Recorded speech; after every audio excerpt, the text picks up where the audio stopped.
aux input mode.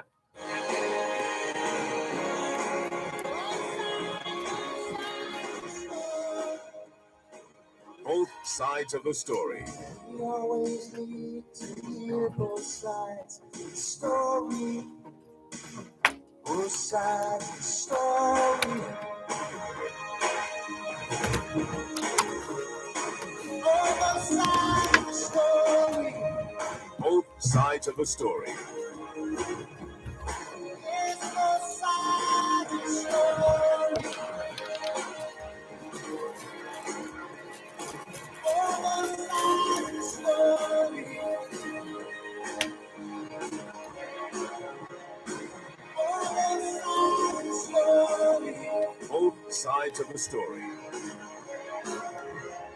Both sides of the story. Both sides of the story. Both sides of the story. Both sides of the story. Both sides of the story. Both sides of the story.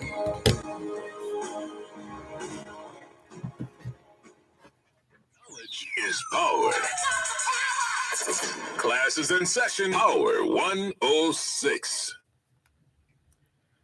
It takes a mighty fire to create a great people. It takes a mighty fire to smelt true steel. To create and temper steel needs patience and endurance. But oh, what steel and what a people are my people. The mold is not yet made, perhaps, that can unite and make my people one. But more important than the mold is the temper of the steel, the spirit of my people. There is a vitality, a quality of living that knows no equal. It is difficult steel to smelt.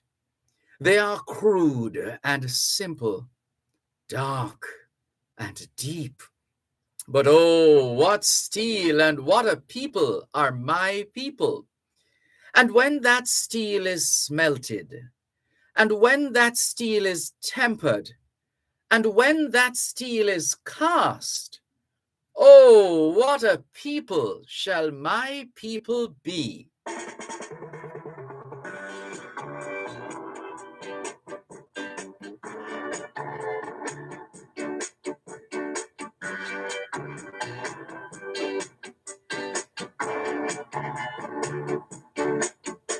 Let's not quarrel. Let's not fight. Let's get together. We all can unite and take off these chains from all our fears. We gonna walk on freedom street. Everybody know we gonna walk down freedom street. United we stand, divided we fall. Respect your brother, sisters and all. Let's not deal with illiteracy. Work it out intelligently. Lord, we gonna walk down freedom street. Everybody know we gonna walk down freedom street. Freedom street.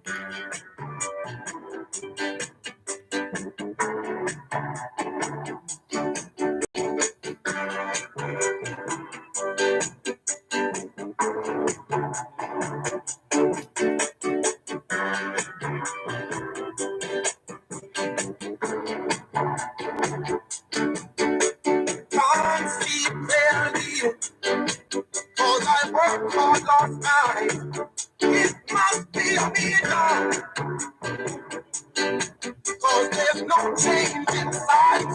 I see your big street where all men's meet. It must be Freedom Street. Oh, Lord, Freedom Street. Everybody know we gonna walk, we gonna walk. Walk, walk, walk down Freedom Street. Everybody know we gonna walk. Oh, my word. As we walk, walk, so walk, walk, Freedom Street.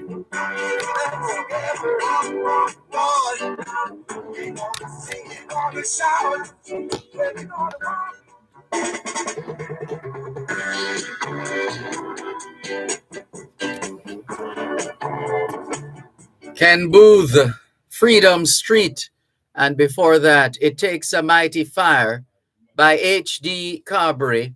2021 to 2030 is the International Decade of Healthy Aging, the International Decade of Ecosystem Restoration, the International Decade of Ocean Science for Sustainable Development, and the Decade of Action for Road Safety. It's the 19th day of the 9th month of 2022, the International Year of Sustainable Mountain Development, the International Year of Basic Sciences for Sustainable Development, the International Year of Glass, and the International Year of Artisanal Fisheries and Aquaculture.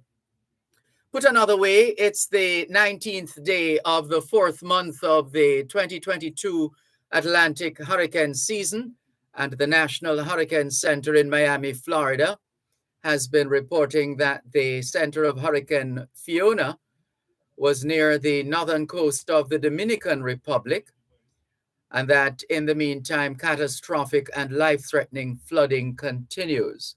Checking in with the latest report, Hurricane Fiona is moving into the Atlantic and likely to strengthen. And as we stated a short while ago, catastrophic flooding continues across much of Puerto Rico. We want to wish the people of Puerto Rico and all the other territories being threatened by Hurricane Fiona safe passage as they seek to ride out this storm. Closer to home, there's a trough across Jamaica. And when we speak of a trough, it usually is an indication of unstable weather in terms of clouding and rain or thunderstorms. In fact, a trough is always associated with some weather activity, either directly or indirectly. So this trough across Jamaica is expected to remain across the island throughout today. And then there's a trough brought on by Hurricane Fiona, which is expected to move near Jamaica early Tuesday. That's tomorrow. The rest of this afternoon, we'll see isolated showers, mainly across hilly areas and southwestern parishes. Elsewhere, partly cloudy. Tonight will also be partly cloudy across northeastern parishes, and elsewhere will be fair. In the meantime, the month of September is still being observed as World Alzheimer's Month, Prostate Cancer Awareness Month, Ovarian Cancer Awareness Month, Childhood Cancer Awareness Month, Employers Month, National Senior Citizens Month, Travel Agents Month, Trichology Month, and Cheese Month. Trichology has to do with the hair. For those who are wondering what we are talking about, when we speak of trichology, we're talking about that branch of medical and cosmetic study and practice concerned with the hair and scalp. Trichology, trichology, that relates to the hair and scalp. So this is also Trichology Month, and it's Cheese Month. It's Armed Forces Day in Chile. Independence Day in St. Kitts and Nevis, the birthplace of the great nation builder Alexander Hamilton. It's Moscow Day in Russia, St. Januarius Day in Italy, and Talk Like a Pirate Day in the USA and the UK. In fact, today is bank holiday in the UK as Britons led the world in observing the final rites in bidding farewell to the late Queen Elizabeth II. Hoy es lunes, el 19 de septiembre de 2022, y les saludamos en cualquier parte del mundo que nos están escuchando en este momento. Estamos muy agradecidos por el don de la vida y el privilegio de servirles en otra edición de su programa Both Sides of the Story, ambos lados de la historia. Nunca vamos a tomar su audiencia por sentado, porque sabemos que ustedes tienen otras opciones.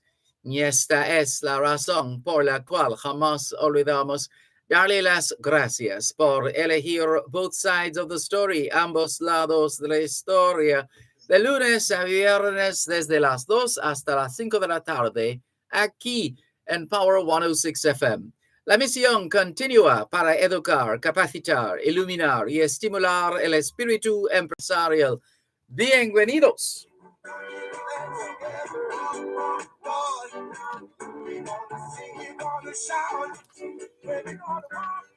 Come back. C'est lundi le 19 septembre 2022 et nous vous saluons tous qui nous écoutez où que vous soyez dans le monde. Nous sommes reconnaissants du don de la vie ainsi que du privilège d'être à votre service par une nouvelle édition de votre programme Both Sides of the Story, le pour et le contre. Nous ne considérons pas votre fidélité comme l'un de soi parce que nous savons que vous avez l'embarras du choix. C'est pourquoi nous n'oublions jamais de vous remercier de choisir d'écouter Both Sides of the Story, le pour et le contre, du lundi au vendredi de 2h à 5h de l'après-midi sur notre antenne Power 106 FM. Nous continuons notre mission d'éduquer, d'habiliter, d'éclairer et d'encourager l'esprit d'entreprise. Bienvenue. You're listening to Power 106 FM. The time is now 2:15. Supreme Real Estate, licensed real estate dealers, the experts in residential, commercial, industrial, hotels, and villa sales, rentals, and leases. Supreme Real Estate, Main Street, Salem, Runaway Bay, St. Anne. Call 876-973-5026 or 876-973-6142 and email supremerealestate@cwjamaica.com. Chad Ad Distributors are the island-wide distributors of the popular Maxxis tires, plus Sumitomo, Falcon, and Solidil. For batteries, Mayatsu, AC Delco, and for lubricants, it's Petro Canada. Visit us at 87 to 91 First Street, Newport West. Telephone 901-6612 or 383-4363. Chad Ad Distributors Limited, your place to retire.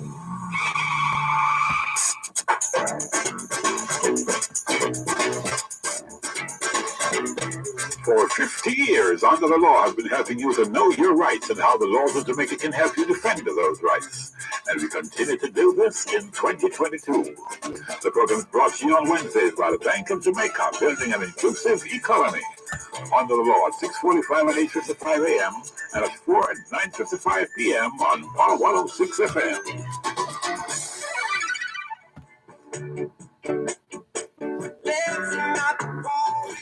Thanks a lot for staying with us here on your program, Both Sides of the Story, Power 106 FM, still streaming live on the Gleaners website, go-jamaica.com, live on your smart devices all over the world. Taking your calls on 876-922-4112 to 5, 876-922-4113, 876-922-4114 and 876-922-4115. The text line is the same as the WhatsApp number, which means you can not only send us your text messages, your WhatsApp messages, your voice notes, but you can call us on WhatsApp as well. That number is 876-365-3346, 876-365-3346. You can send us your text messages, your WhatsApp messages, your voice notes. You can call us on WhatsApp as well. And did we forget to translate all of what we said at the start of the program? All we're saying is that it is Monday, the 19th of September, 2022, and we greet you well wherever in the world you are listening to us right now. We remain eternally grateful for the gift of life and the privilege to serve you on yet another edition of your program, Both Sides of the Story. We don't ever take your listenership for granted because we know you have choices. And that's why we never ever forget to remember to say thanks for choosing to listen to Both Sides of the Story, Monday to Friday, 2 to 5, right here on Power 106 FM. The mission continues to educate, empower, enlighten, and encourage entrepreneurship. Welcome.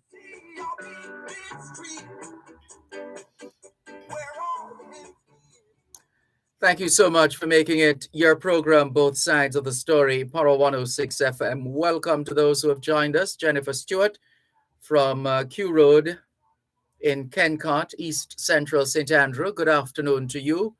Thank you very much. And afternoon greetings to our listeners on your behalf. Jennifer Stewart. Angela in Toronto, Canada. Good afternoon. Opal Shaw says, long time, Sir Dervan. It has been a while. Hope all is well with you and Jamaica. Keep up the good work. Indeed, it's been a while, Opal Shaw. Thank you very much. All the best. Audrey Smith is in Southampton in England, tuned in as usual. Opal Shaw reminds us she is in Atlanta, Georgia. Good to have you on board. Thank you very much for making it Both Sides of the Story here on Power 106 FM. Still streaming live on the Gleaners website, go-jamaica.com, live on your smart devices all over the world. What's on your mind this afternoon? Please share. Jennifer Bird, we see you popping up. Good to see you online. Thank you very much. And all the very best to you and yours. Keep those messages coming in right here on your program, Both Sides of the Story, Power 106 FM, as we continue to stream live. Over on YouTube, Asher Ash says, hi, good afternoon, Mr. Dervan. Just tuning in from London, UK. Good to have you on board. Out of focus must be on your end in terms of your camera or your receiver, whatever you're using, Asher Ash. It's definitely not from the source. Definitely not from this source. And Sir T, well, I think this person meant Sir D. Good afternoon to you. Oh, this is from Sir T. Good afternoon, Sir T. Velta Wilson in St. Thomas says, good afternoon, Mr. Malcolm and listeners. Have a marvelous Monday. Same to you, Velta Wilson. All the best. Damian Pollock says, good afternoon, Mr. Malcolm. Give thanks for the updates as usual. One love, brother. Many happy returns. Here's a message from Joan in Bermuda. Good afternoon to Joan and all the other Jamaicans and friends of Jamaica in Bermuda. Joan has sent us some information from the Weather Service in Bermuda, indicating that Hurricane Fiona is a potential threat to the island of Bermuda. Hurricane Fiona is a potential threat to the island of Bermuda. We hope not, we really hope not. But if that's what nature decides to do, the least we can do is to prepare for that possibility, which might very well become an eventuality. But the people in Bermuda are quite seasoned, and no doubt they know exactly what to do and will take the necessary precautions. In the meantime, once again, coming up, well, it's a Monday. It's a Monday afternoon, and you know Monday afternoon, just after 2:30, it will be time for Land Solutions. You can stand by for that. In the meantime, a couple of calls have come through, and the first one, I believe, is from the listener who was having issues with the National Housing Trust. I believe so. Hello, good afternoon. Thanks for calling. Welcome. Yes. Pleasant good afternoon, sir. Good afternoon. Yes, I was wondering if we could take off what we have finished last week. I was calling you about the National Housing Trust. Uh-huh. And a new number for you for the MP. I think I voice noted on your, because the one I've been calling seems like it ain't. I don't know. I ain't get no answer from it, but I get answer from the second one just to find out if they were really working. I don't know where should I start from now. I send you the letter that I get from them. Yes. Did you get in?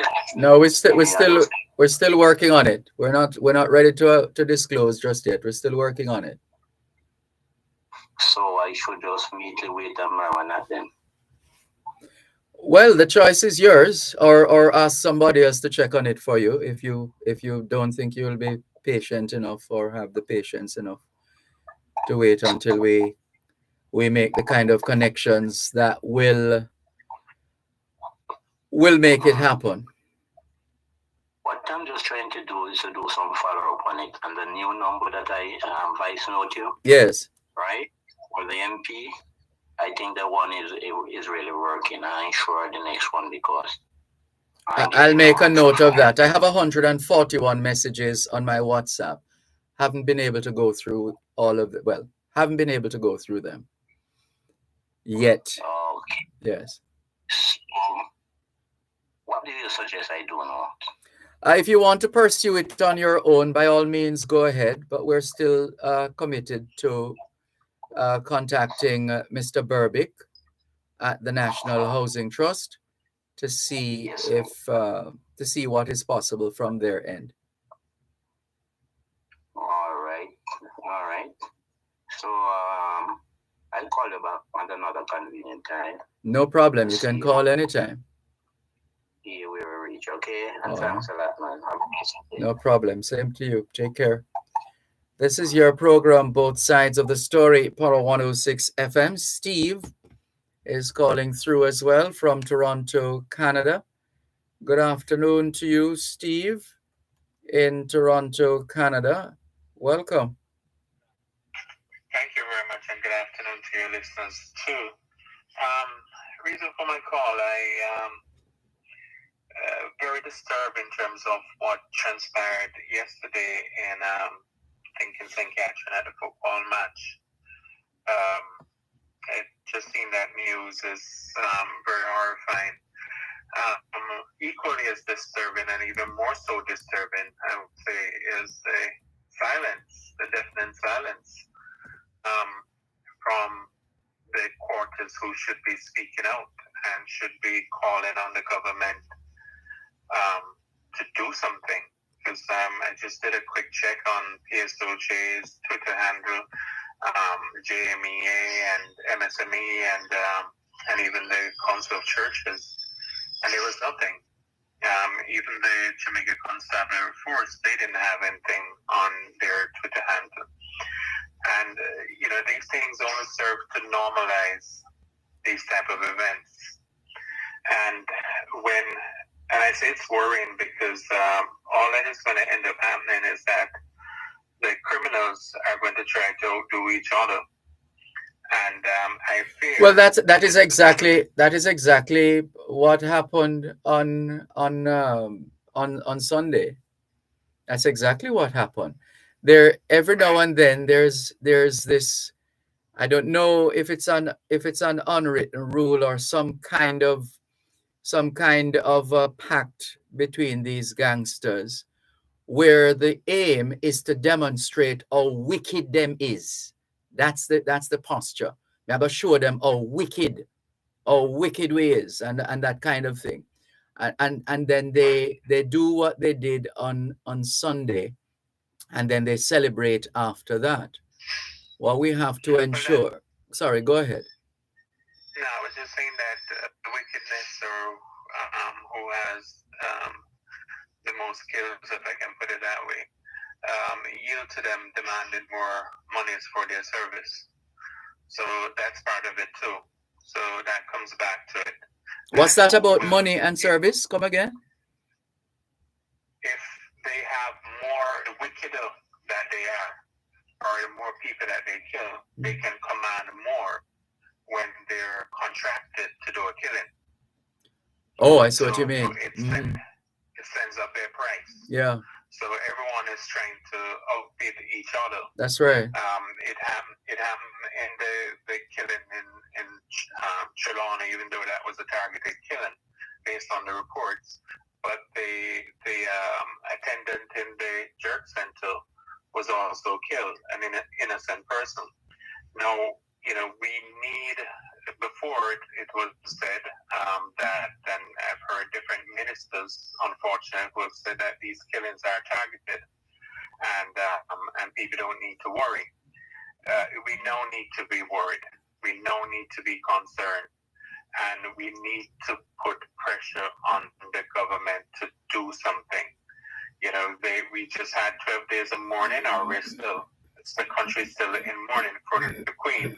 We need to probably start the day of mourning. PSOJ and everyone decide to have a day of mourning each month. And everyone want to stay home until something is done, until they do something, or the government taxes are withheld until they start to do something. But we cannot, Dervan, just continue to sit and wait. We've been waiting for 40 years, for over 40 years, and still nothing of substance. Well, clearly, we are the ones, to paraphrase, I think it was Barack Obama who said it, perhaps we are the ones we have been waiting for. So that's why it feels that way, waiting and waiting and waiting. There are those of us, there are those of us who are able to help in terms of prevention by providing information, and also in terms of providing information, sadly, after the fact, but information nonetheless. We'll have to pick this up within an hour if you have the time, Steve, because we have to break now for Land Solutions. We do that. And I have mixed feelings on the information thing, but I'll call you back after that. No problem. Okay, bye-bye. More in a moment. You're listening to Power 106 FM. The time is now 2:30. Did you know that the National Irrigation Commission Limited is the sole authority for irrigation systems in Jamaica?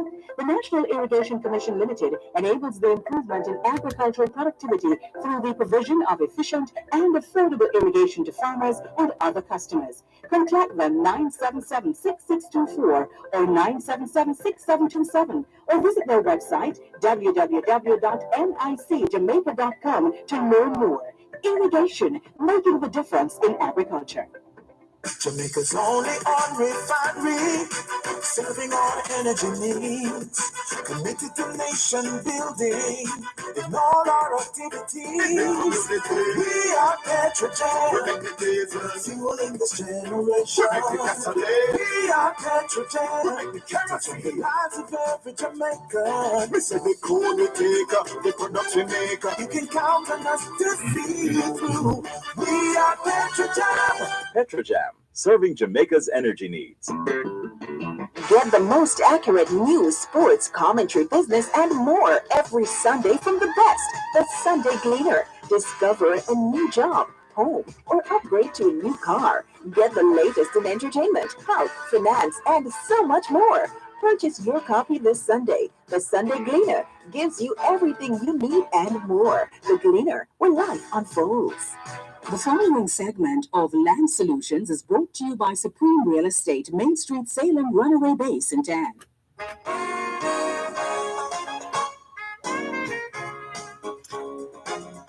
It's a Monday afternoon, just after 2:30, and that means time for Land Solutions.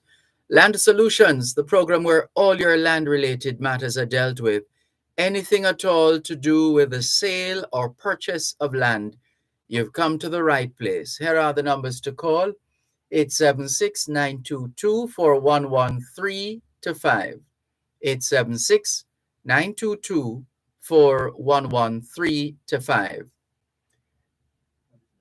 The text line is the same as the WhatsApp number for Land Solutions, 876-881-5254, 876-881-5254.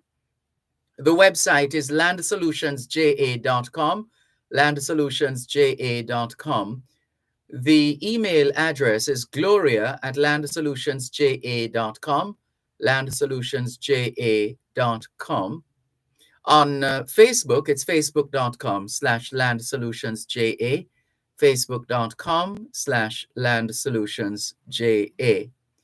The law firm Brown, Findley and Company is headquartered in Suite 39 of the Winchester Business Center, corner of Winchester Road and Hope Road in Halfway Tree, St. Andrew. They also have an office at Shop 6 upstairs, the JN building in Ocho Rios, St. Anne. You're encouraged to call ahead before turning up. Call and you'll be advised accordingly. The numbers to call the law firm Brown, Findley and Company, 876-908-1950 or 876-908-3518. You also have the option of contacting the Ocho Rios office of Brown, Findley and Company, and that number is 876-974-6083. 876-974-6083. A lawyer is on duty at the Ocho Rios office of the law firm Brown, Findley and Company every Thursday from 10 in the morning until 1 in the afternoon. In a moment, let's say hello, good afternoon, and welcome to the host of this afternoon's edition of Land Solutions, attorney at law, Calicia Findley.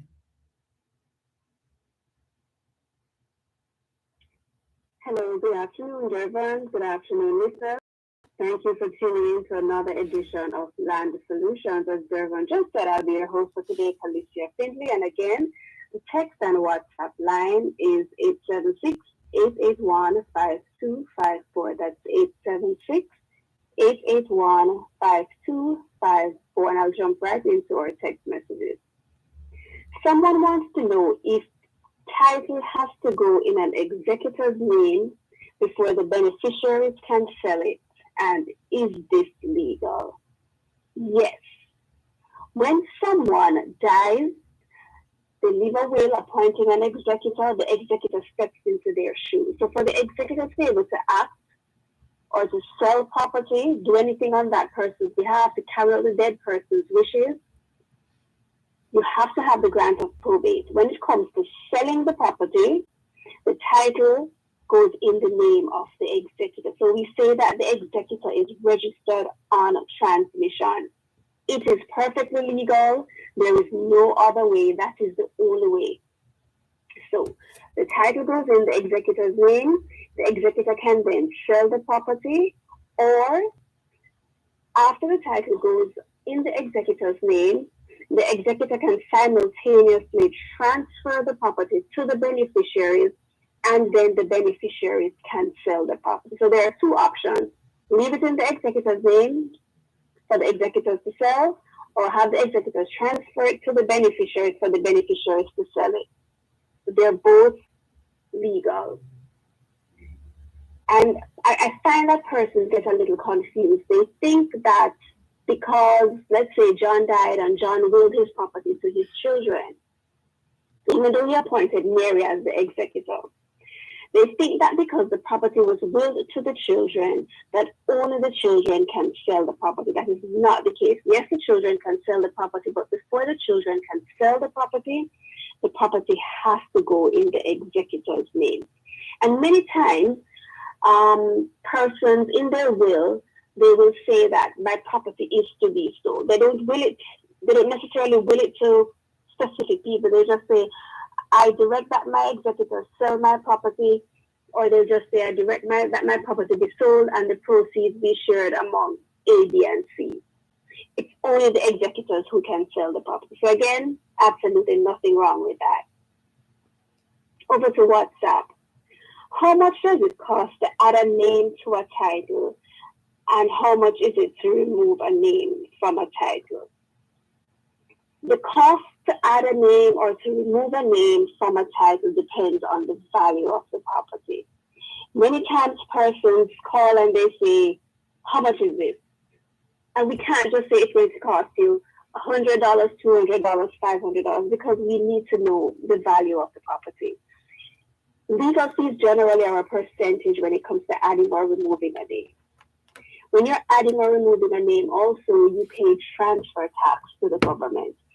Transfer tax is 2%, and 2%, and that's 2%, I should say, of the value of the property. So yes, we can give you percentages. We can give you an idea based on where the property is, the type of property, if it's a 1-bedroom house or a 10-bedroom house. We can give you an idea of what the cost will be, but we can't give you the exact amount without a current valuation. Another thing too, many persons seem to think that the value of their land does not change. So they will say, all right, I want to add before I get to that, this person had asked, how much does it cost to add and how much does it cost to remove a name? There's no difference. One doesn't cost more. It's still a transfer of interest, so they're the same. If you have two persons and you're taking off one, we look on the 50% value of the property. If you have one person and you're adding someone, the same thing. So there really is no difference between adding or removing a name. So, as I was saying, many persons sometimes think that the value of their land doesn't change. So someone will say, how much does it cost to add my son to my title? I bought the property in 2000 for $5 million. I guarantee you that if the property was valued at $5 million in 2000, there's no way it's still going to be valued at $5 million in 2022. Property appreciates in Jamaica, meaning the value goes up. So there's going to be some increase in the value. We can do a guesstimate, we can hazard a guess as to what the property may be valued at. But the only way of knowing what your property is worth is to do a valuation report. And if you say I have a valuation report from 2000 or from 2005, that's not enough. Generally speaking, valuations are valid for 1 year.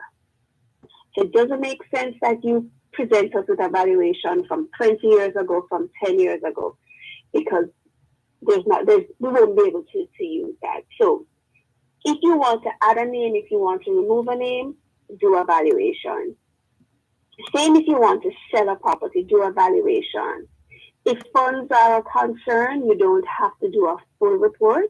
You could do a valuation opinion or a letter of valuation. These are cheaper options. They're less detailed, but they still give you the value, the market value of the property. And as many of you may know, there is a difference between the market value of the property and the tax roll value. So the market value will always be more than the tax roll value. The tax roll value is the value that the government ascribes to your property solely for the purposes of paying property taxes.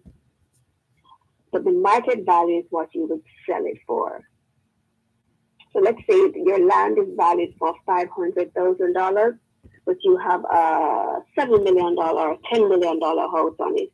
Clearly, you're not going to sell everything for $500,000. So that is the difference between the tax roll value and the market value.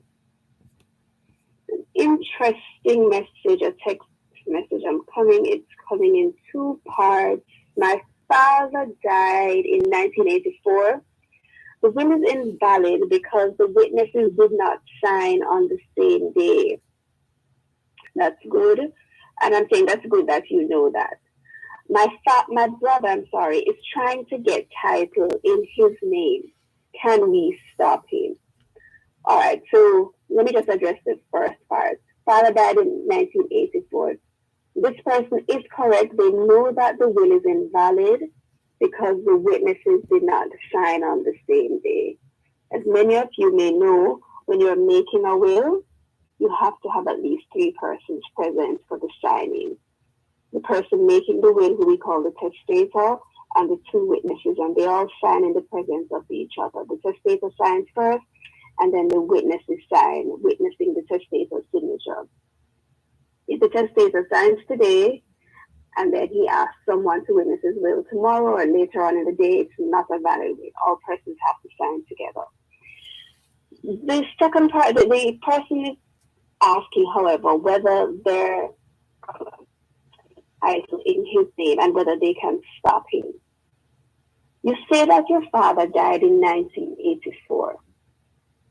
If your brother has been on the property for over 12 years, let's say he has been there from 1984, undisturbed, no one has ever tried to take him off.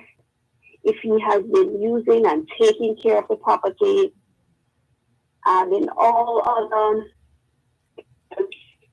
dealing with the property as if it were his own, then yes, he can apply for title in his name. If it's a situation, however, where it's what we call the family home, so yes, your brother may live there, and he has lived there from 1984. But if it's a situation where all the siblings, all the family members know it's the family home, everybody treats it like the family home, you come and go as you please, you visit during holidays, those overseas come and stay there, everybody helps to take care of it. No one considers it their own property. In that case, you can't stop your brother from claiming title in his name. So sometimes a matter like this will have to end up a trial, and the judge will have to assess each side, because in these situations, what will happen is one side will say, let's say the brother will say, I've been taking care of it, it's my own, and he will perhaps come with his evidence. The other family members will say, no, it has always been the family home. So each of you will have to have your proof. But again, if the brother has been taking care of it as his own, he'll be able to make a claim. This is Land Solution. The preceding segment of Land Solutions was brought to you by Supreme Real Estate, Main Street, Salem, Runaway Bay, St. Anne. You're listening to Power 106 FM. The time is now 2:45.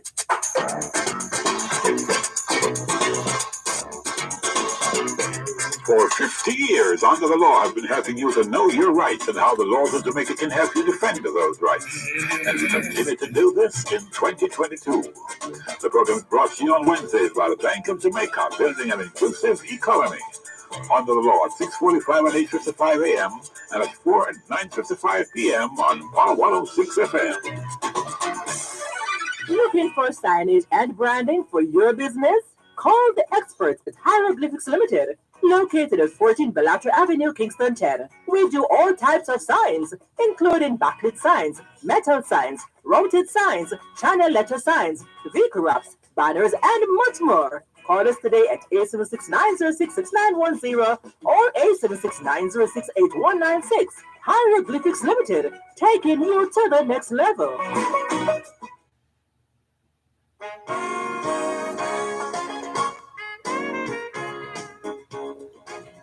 You're listening to Land Solutions during both sides of the story here on Power 106 FM.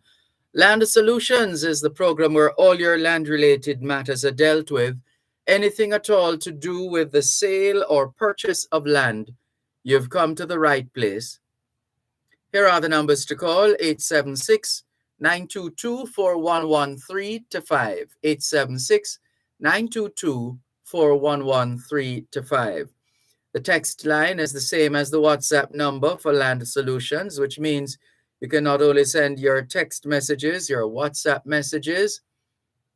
In fact, let's give you that number: 876-881-5254. 876-881-5254. You can send your text messages and your WhatsApp messages to that number.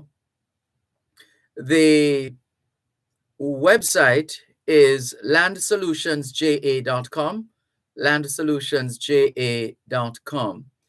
The email address is gloria@landsolutionsja.com, gloria@landsolutionsja.com. Also on Facebook, it's facebook.com/landsolutionsja, facebook.com/landsolutionsja. The law firm Brown, Findley and Company is headquartered in Suite 39 of the Winchester Business Center, corner of Winchester Road and Hope Road in Halfway Tree, St. Andrew. They also have an office at Shop 6 upstairs, the Jamaica National Building in Ocho Rios, St. Anne. You're encouraged to call ahead before turning up at the offices of the law firm Brown, Findley and Company. The numbers to call the law firm Brown, Findley and Company, 876-908-1950 or 876-908-3518. Those are the numbers to call. Call ahead and you will be advised accordingly. You'll be given instructions as to what you would need, if there are particular documents you need to take with you, etc. It's very important to call ahead. And remember, there is a lawyer on duty every Thursday at the Ocho Rios offices of Brown, Findley and Company. The lawyer is on duty every Thursday from 10 a.m. until 1 in the afternoon. If you wish to call the Ocho Rios offices of Brown, Findley and Company directly, that number is 876-974-6083, 876-974-6083.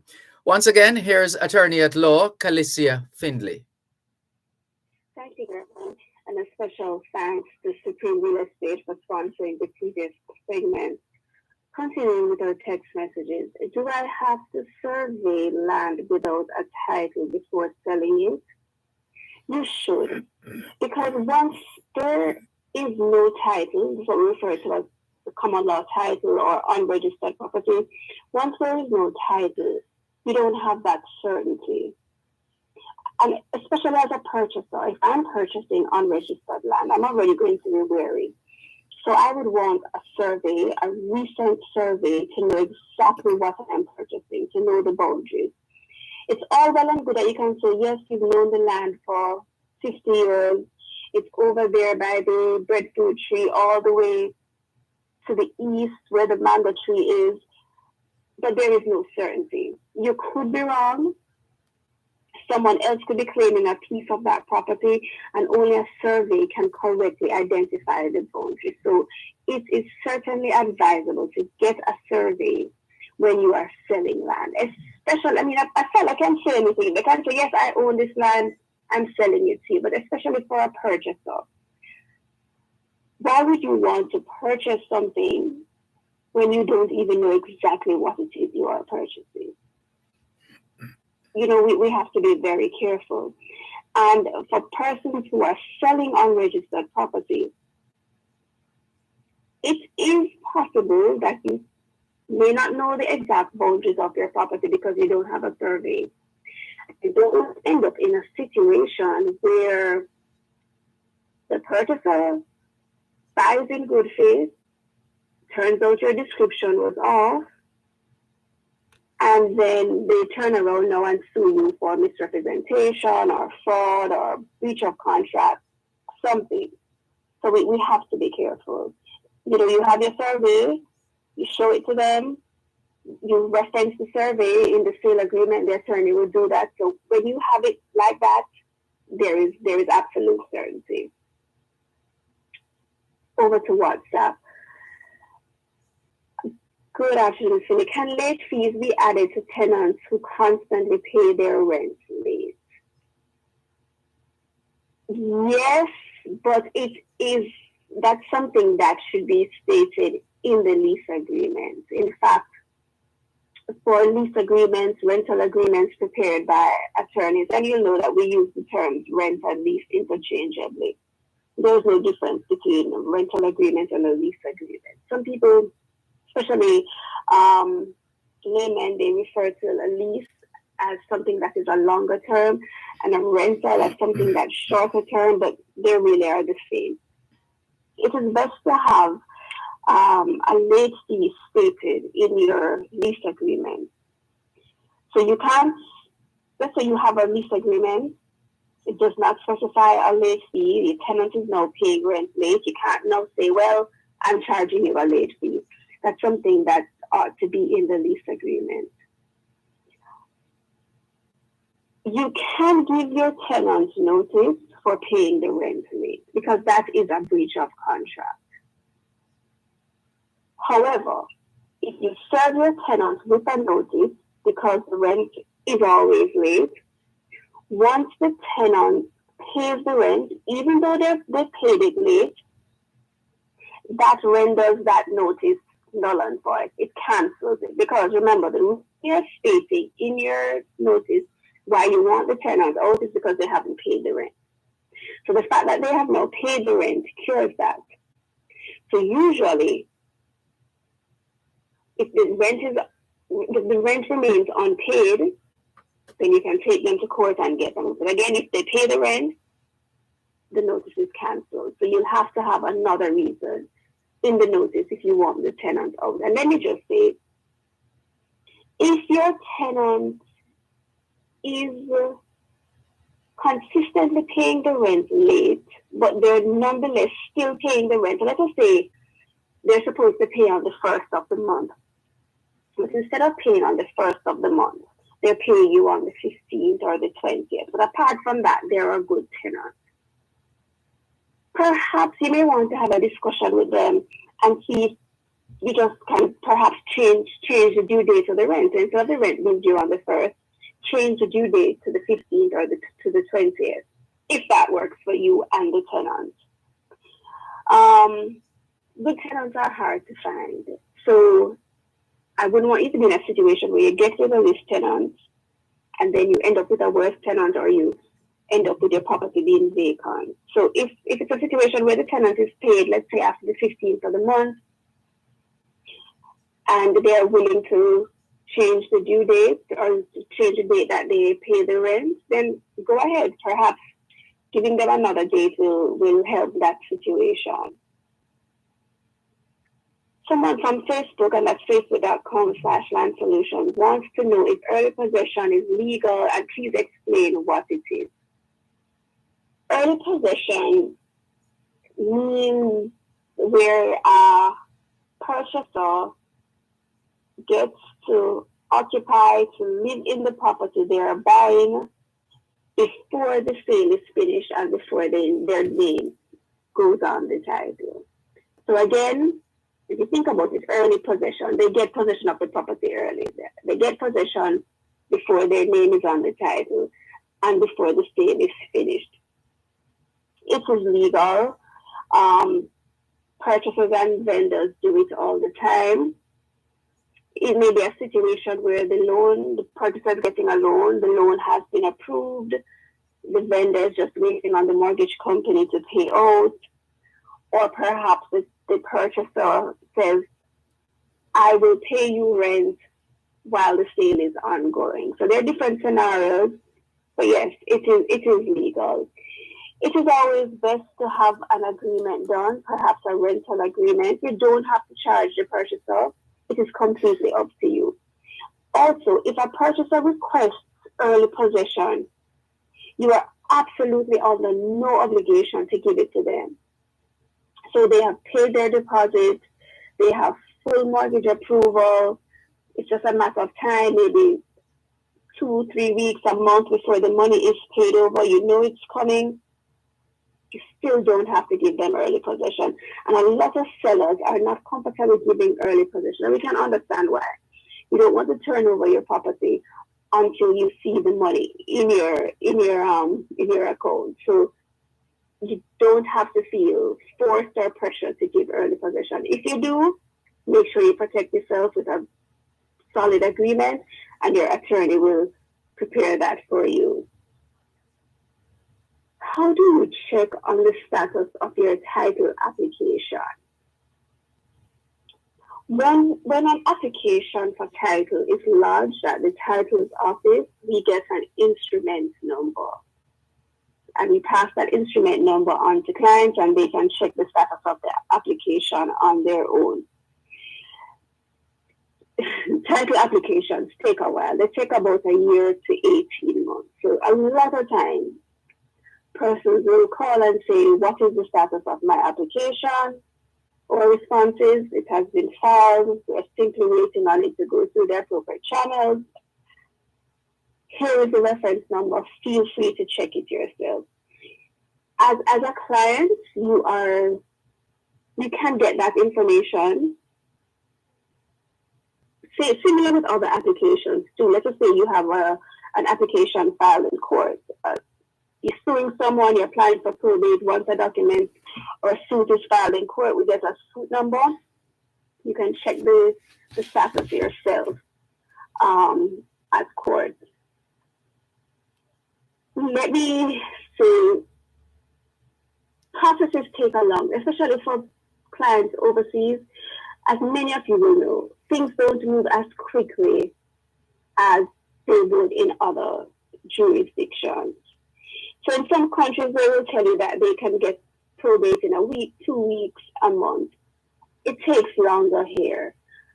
So I find that a lot of clients genuinely think that attorneys are not doing anything, they're dragging their feet, but the process takes a long time. So feel free to ask your attorney for the suit number, the reference number. I think at Tax Administration Jamaica, the stamp office is referred to as the case number. At court, it's the suit number. At the title's office, it's the instrument number. Feel free to ask for whatever reference number and check it yourself. Again, our numbers to call in live on air is 876-922-411-325.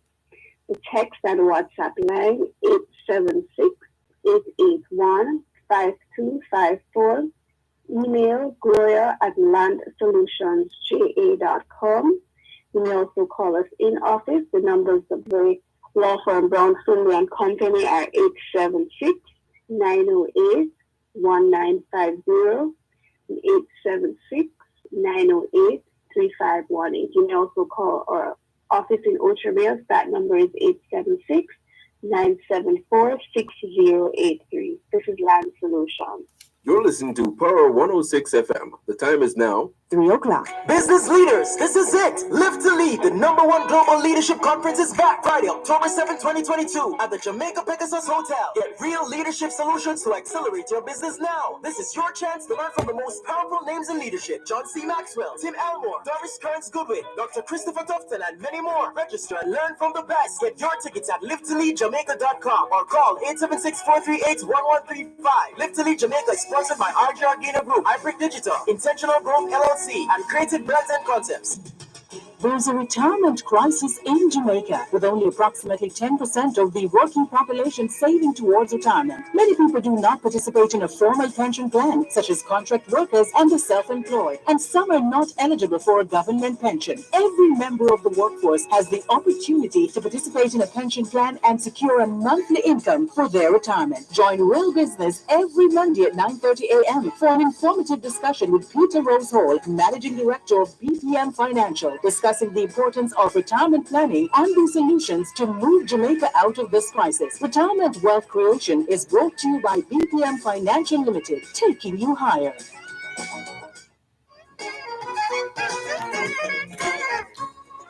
Land Solutions continues during both sides of the story here on Power 106 FM, the program where all your land-related matters are dealt with. Anything at all to do with the sale or purchase of land, you've come to the right place. Here are the numbers to call: 876-922-4112-5, 876-922-4113-5, 876-922-4113-5. The text line is the same as the WhatsApp number. So any one of those, whether you're sending a text message or a WhatsApp message, you can send that information to 876-881-5254. 5254. 876-881-5254. The website is landsolutionsja.com. landsolutionsja.com. The email address is gloria@landsolutionsja.com. gloria@landsolutionsja.com. On Facebook, it's facebook.com/landsolutionsja. The law firm Brown, Findley and Company is headquartered in Suite 39 of the Winchester Business Center, corner of Winchester Road and Hope Road in Halfway Tree, St. Andrew. They also have an office at Shop 6 upstairs, the Jamaica National Building in Ocho Rios, St. Anne. You're asked to call ahead instead of just turning up at the offices of Brown, Findley and Company. The numbers to call 876-908-1950 or 876-908-3518. There is a lawyer on duty every Thursday from 10 a.m. to 1 p.m.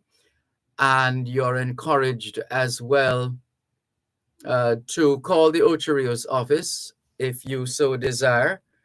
If you want to be in direct contact with the Ocho Rios office of the law firm Brown, Findley and Company, you can call 876-974-6083.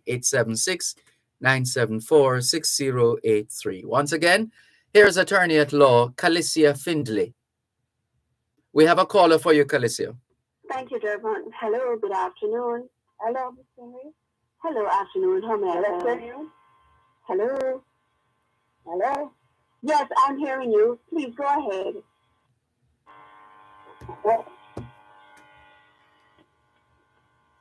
Hello. You hear me? Yes. Are you hearing me? Go ahead. I'm not hearing you. Dervan, are you able to hear her? I am hearing her, yes, whenever she speaks, but apparently she's having a problem hearing you. I'm trying. Are you? Good afternoon. Are you hearing clearly? Go ahead, please. I'm trying to find out if I'm around executive. You're trying to find out what? If I must executive and then I will. So I'm not hearing you clearly. You're trying to find out if you're what? If I must use an executor? Yes. You should appoint an executor. And that's the person who's going to carry out your wishes. If you appoint an executor, then one of your beneficiaries will act as the executor. But you definitely should appoint one. And make sure it's someone that, and it's best to appoint at least 2 executors. If it's true, I don't want to give it to my master again. Go to my grandchildren. You want to give it to who? I have to appoint an executor for that. I'm so sorry. I'm just having a challenge. I'm not hearing it. I think you're saying that you want to will it to your children. Well, you can make your children your executors, you know. Yes, ma'am. You can make your children your executors. I'm not certain if you're hearing, but if that is your concern, you can make your children your executors. So it is always best to appoint an executor under your will. Your executor can be your beneficiary. Some persons prefer to have someone who's not a beneficiary. It all depends on your circumstance.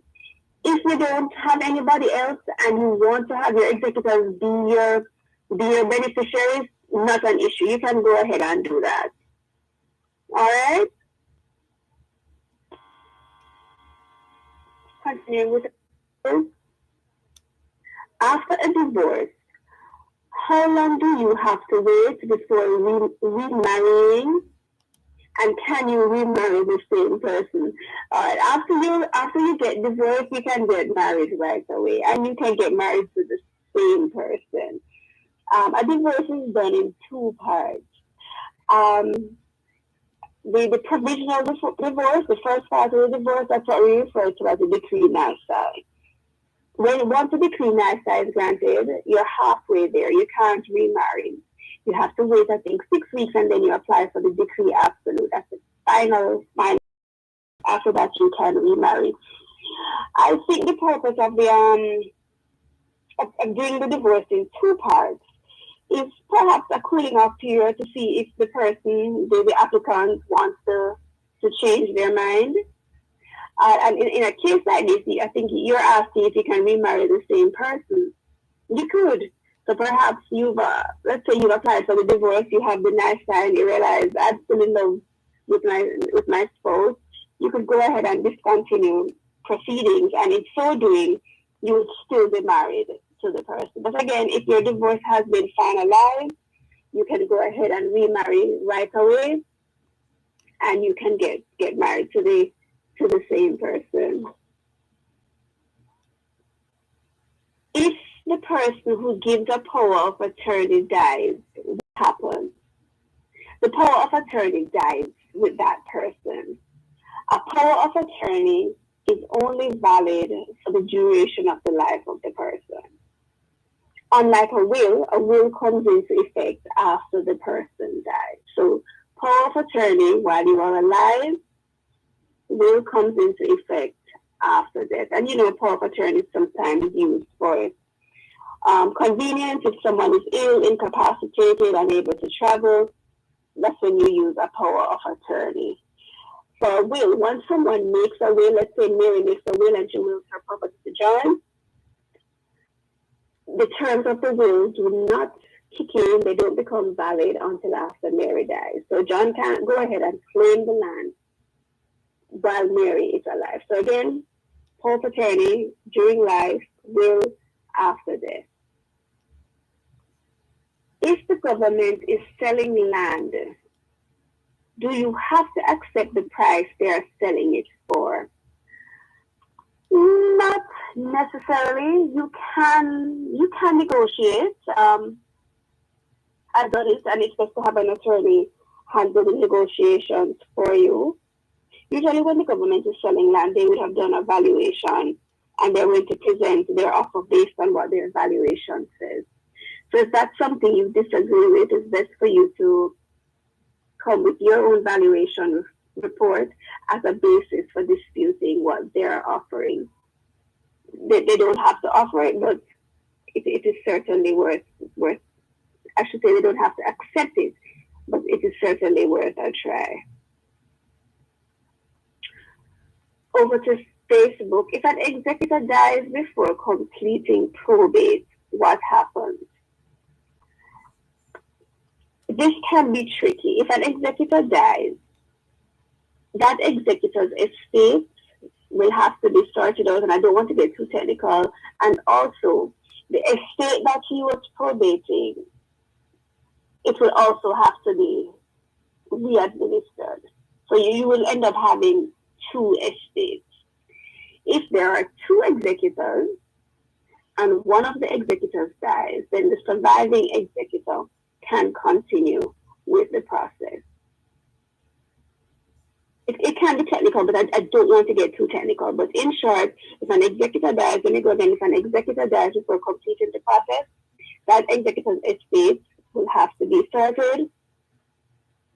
And also the estate he was probating, you have to go back into it and have that resorted.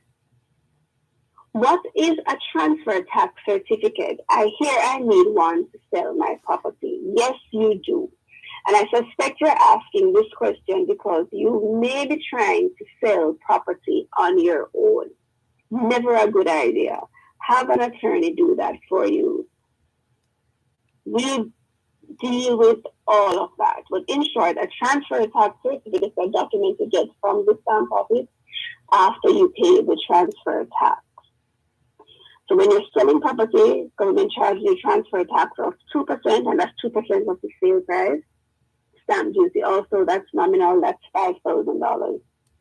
And usually it's shared between the seller and the buyer. The seller is the one who pays the transfer tax. That's what the law says, 2%. So once the sale agreement is signed, it must be sent to the stamp office within 30 days of the date on the agreement. And it's once it's sent to the stamp office, they assess it for the transfer tax. They give you an assessment, you pay it, they stamp the documents, and once that is done, you get the stamp documents along with the transfer tax certificate. When you are then now sending the title to the titles office to have the purchaser's name put on the title, it must be sent with the transfer tax certificate. If it's not sent with the transfer tax certificate, the titles office will reject the document. So that must be done. Please don't attempt to buy or sell property without legal advice. You can run into serious problems. Is it legal for a tenant to sublet your house? Yes, it is once they have your permission.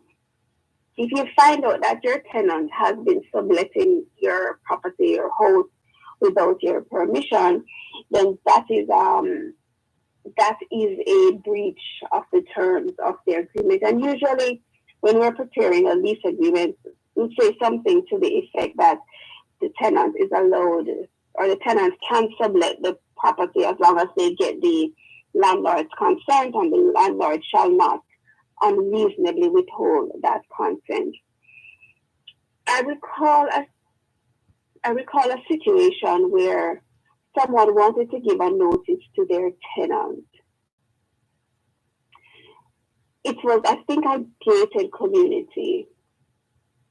The guard at the gate told the landlord, I don't know this person. I've never seen this person here. So let's say the landlord rented it to A. The guard at the gate saying, I've never seen this person. You're saying that you rented this property to this person for 5 years. Don't have a clue who this person is. Turned out A had rented it or sublet it to B.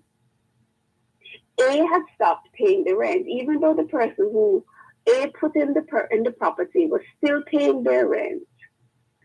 So the landlord now needed to get B out of the property because she had no idea who this person was. And she no longer knew where the tenant was, the supposed tenant, because apparently the tenant had never lived there. And I realized nowadays a lot of persons are renting property and they're letting it or using it for Airbnbs or other short-term rentals without the landlord's consent. Again, that is a breach of your agreement. As many of us may know, short-term rentals are proving to be a challenge for lots of development. And I'll get back to that shortly. This is Land Solutions. You're listening to Power 106 FM. The time is now 3:15. There's a retirement crisis in Jamaica, with only approximately 10% of the working population saving towards retirement. Many people do not participate in a formal pension plan, such as contract workers and the self-employed, and some are not eligible for a government pension. Every member of the workforce has the opportunity to participate in a pension plan and secure a monthly income for their retirement. Join Real Business every Monday at 9:30 a.m. for an informative discussion with Peter Rose Hall, Managing Director of BPM Financial, discussing the importance of retirement planning and the solutions to move Jamaica out of this crisis. Retirement Wealth Creation is brought to you by BPM Financial Limited, taking you higher.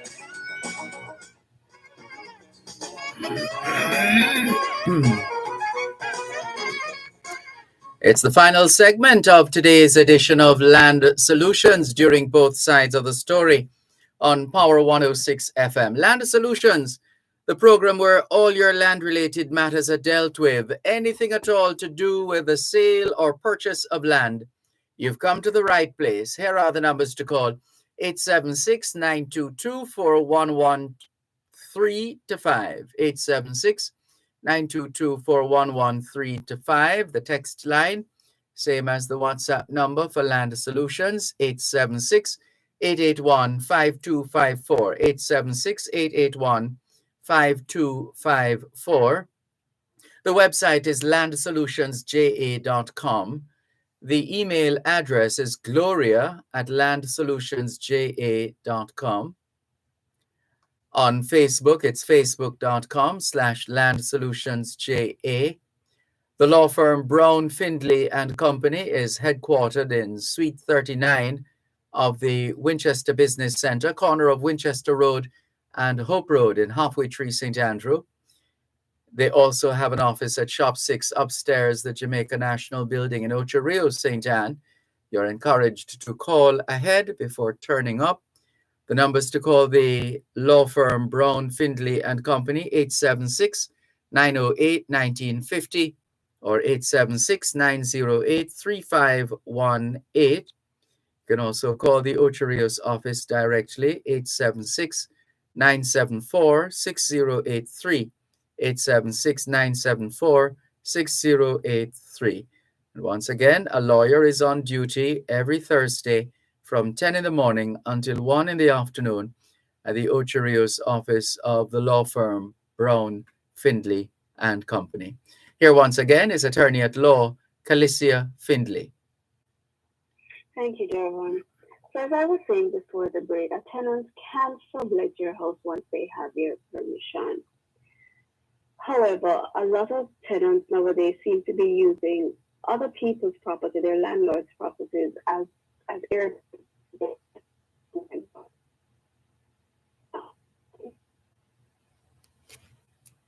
Buying. Sorry, we missed a few seconds of what you were saying. I'll go again. We seem to be having a challenge today. Yes. As I was saying, there are many persons, tenants and landowners are using property, especially apartments, for Airbnbs or other types of short-term rentals. A lot of tenants are doing this without the knowledge or permission of the landlord. A lot of property owners are doing this in contravention of the rules of their communities, and that's something we have to be careful about. Yes, it presents a good investment opportunity, but if you are breaching the terms of your lease agreement, if you are breaching the terms of your covenant or your homeowner's agreement, then you can be in serious problems. So that's something we have to be careful about. We have been waiting for several years for amendments to the Rent Restriction Act. And I know we have also been waiting on legislation concerning gated communities. I think we also need to have something concerning short-term rentals because they are very, very popular, especially in the corporate area and in resort areas. Continuing with our messages. Can you be joint tenants but own different shares? Example, 70-30? No, you cannot. Once we are talking about separate shares, whether they're equal shares or unequal, that's automatically tenants in common. So you can't say that you are a joint tenant, but I have 70 and you have 30. That's incorrect. When you are joint tenants, all joint tenants own everything together. No division, no separation of shares. Where there is a separation of shares, 50-50, 60-40, 99-1, is tenants in common. So if it's a case where you want to have a greater share or you want to have your share stated, then that automatically means that you're going to be tenants in common. And remember, when you're a joint tenant, it's the survivor who gets everything. When you're tenants in common, your share goes in accordance with what your will says, or if you don't make a will, it goes in accordance with what the law says. So ensure that you make a will. From WhatsApp, someone wants to know if you can do a rental agreement without an attorney. You can, but of course it's never advisable. You don't want to do an agreement and then find out it is invalid or certain terms are invalid or that certain terms don't work in your favor. So I know it is tempting to try and save costs. You see it all the time with persons attempting to do their wills, sell property, all types of matters. But as much as possible, please try and obtain legal advice before entering any sort of arrangement with property, any legal arrangement, I should say. Get legal advice, get legal representation. What is a county clerk certificate? Happy for this question. We have a law that says when documents are signed overseas in the presence of a notary public in a country that is not a part of the Commonwealth, you need a county clerk certificate if it's a court document. If it's a document that's going to be filed in the title's office, you no longer need a county clerk certificate. But essentially, a county clerk certificate is a certificate you get from the body that appoints the notary public, stating that, yes, at the time the notary witnessed your signature, they were a valid notary. So even though the notary public will have their stamp and the stamp will, or their seal, even though the stamp or seal will say their commission expires December 2025, once we are filing this document in court, we need additional documentation by way of a county clerk certificate to say, yes, this notary public is valid. And usually you get this document, let's say the document was signed in the USA, you get it from the office of the Secretary of State or a court's office. You cannot obtain this document from the notary public. People made that mistake. So the notary public will perhaps have a certificate on their wall. They will photocopy that and give it to you. The court won't accept that. It has to be the official, original document from the body that appointed the notary public. Yes, it can be a hassle, but that is what the law says. So once you're signing any document in a country that's not a part of the Commonwealth, and that document will be used in court, in the Supreme Court, you have to get a county clerk certificate. If you don't get it, the court is going to reject your document. So ensure you get that, please. Is there a law that says the oldest son should be in charge? No, absolutely not. I don't know how else to answer that question. No. There's no law that says the oldest son should be in charge. There's a witness to a will has to go before the court to give evidence.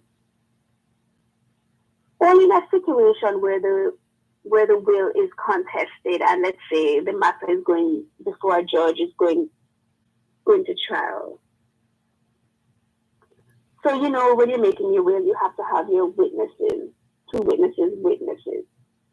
When the will is being probated, sometimes the court simply requires a document signed by the witness to say, yes, I was there when the will was being signed, and the testator signed in my presence, and I signed in the presence of the other witness. Once it's uncontested, meaning there's no dispute, that's all the court requires. If, however, there is some dispute as to the will, let us say someone is saying the will is fraudulent, or you were not the witness, or there was some impropriety surrounding the signing of the will, then you may, not a requirement, it's not a certainty, but you may be required to go before the court to give evidence. I know sometimes a lot of persons are reluctant to become a witness because of this. So it rarely ever happens. However, if you are making a will and you are having a hard time finding someone to witness your will, have an attorney. Go to an attorney's office, have them prepare your will, and the attorney and their staff or other attorneys will witness the will.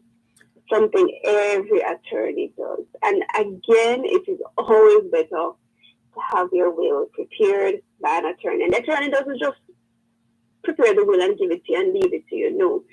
We prepare the will, you execute it before us, we witness your will, we keep it also for safekeeping. So please consider that, particularly if you're having problems finding someone to witness a will. We have a caller for you, Calissa. Thanks, Dervan. Hello, good afternoon. Hello, Miss Felicia. Hello. Sorry, Dervan, I'm having the same challenge, but just not hearing. On the Can you tell me what she's saying? No. But what she wants to, I don't know, this is. Hello. Hi. Afternoon. One moment. Could you just start over, please? Yes, my aunt placed her niece, three of them on the title, her title. She's gone now anyway. One of the niece don't want hers and she wants to give it to somebody else. She wants to know if she can take off her name off the title and place that person on it.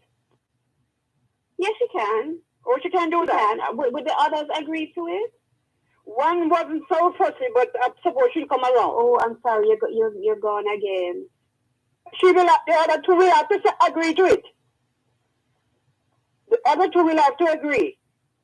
If they agree, it's easier, but it can be done if they don't agree. But if she wants to give her shirt to someone, it can be done. Okay then. Makes sense. Thank you. Welcome. Thanks for calling.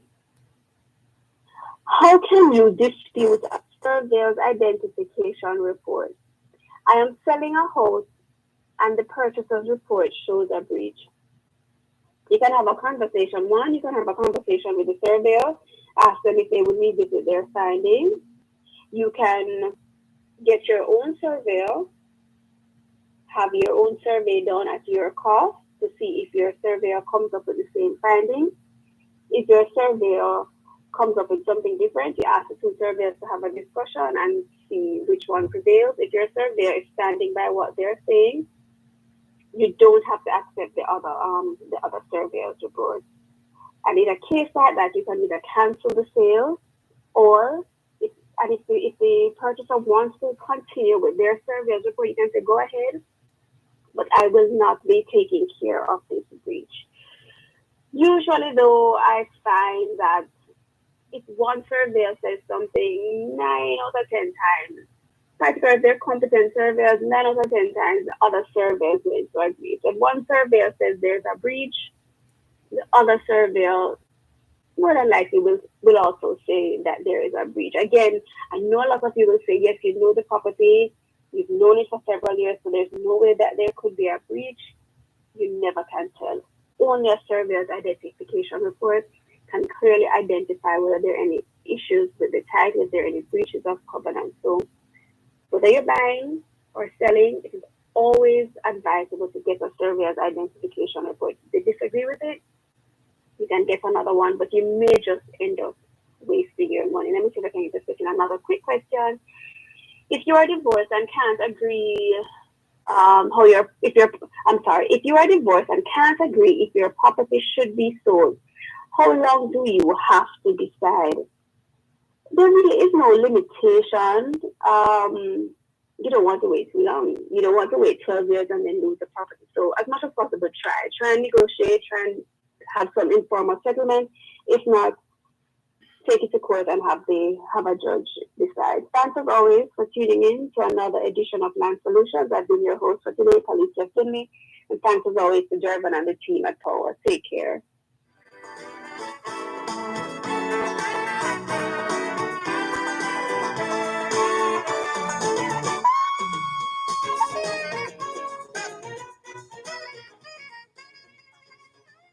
Protecting Jamaica's borders from illicit imports and exports is a key priority for the Jamaica Customs Agency. The JCA will remain vigilant and resolute in effectively fulfilling this mandate. The time by the Jamaica Customs Agency is 3:30. Tune in every Thursday at 3:30 p.m. for Your Legal Corner with Dana Walker Huntington, during both sides of the story with Dervan Malcolm on Power 106 FM. It's your source of information regarding U.S. immigration matters, combined with Power 106 FM's pioneer of diaspora broadcasting. Call in with your U.S. immigration queries and concerns on 876-9224-11225 or send a text or WhatsApp message to 876-279-8598 and get the answers you need for your U.S. immigration questions. That's Your Legal Corner with Dana Walker Huntington, Thursdays at 3:30 p.m. during both sides of the story with Dervan Malcolm, only on Power 106 FM. On Wednesday, September 21, join us for a live outside broadcast of Power Talk. 11 a.m. to 2 p.m. from Shagore Aggregate, 23 Paisley Avenue, Maypen, when we bring you Clarendon Parish Focus. Clarendon at 60, highlighting some of the success stories, issues, and challenges facing the residents of this parish. This live broadcast is brought to you by Shagore Aggregates Limited, National Self-Serve Wholesale, Total Vision, P&D Williams Heavy Equipment Limited, Geoland Title Limited, and Stoplight Wholesale. That's a broadcast of Power Talk from Shagore Aggregate, 23 Paisley Avenue, Maypen, on Wednesday, September 21, right here on Power 106 FM.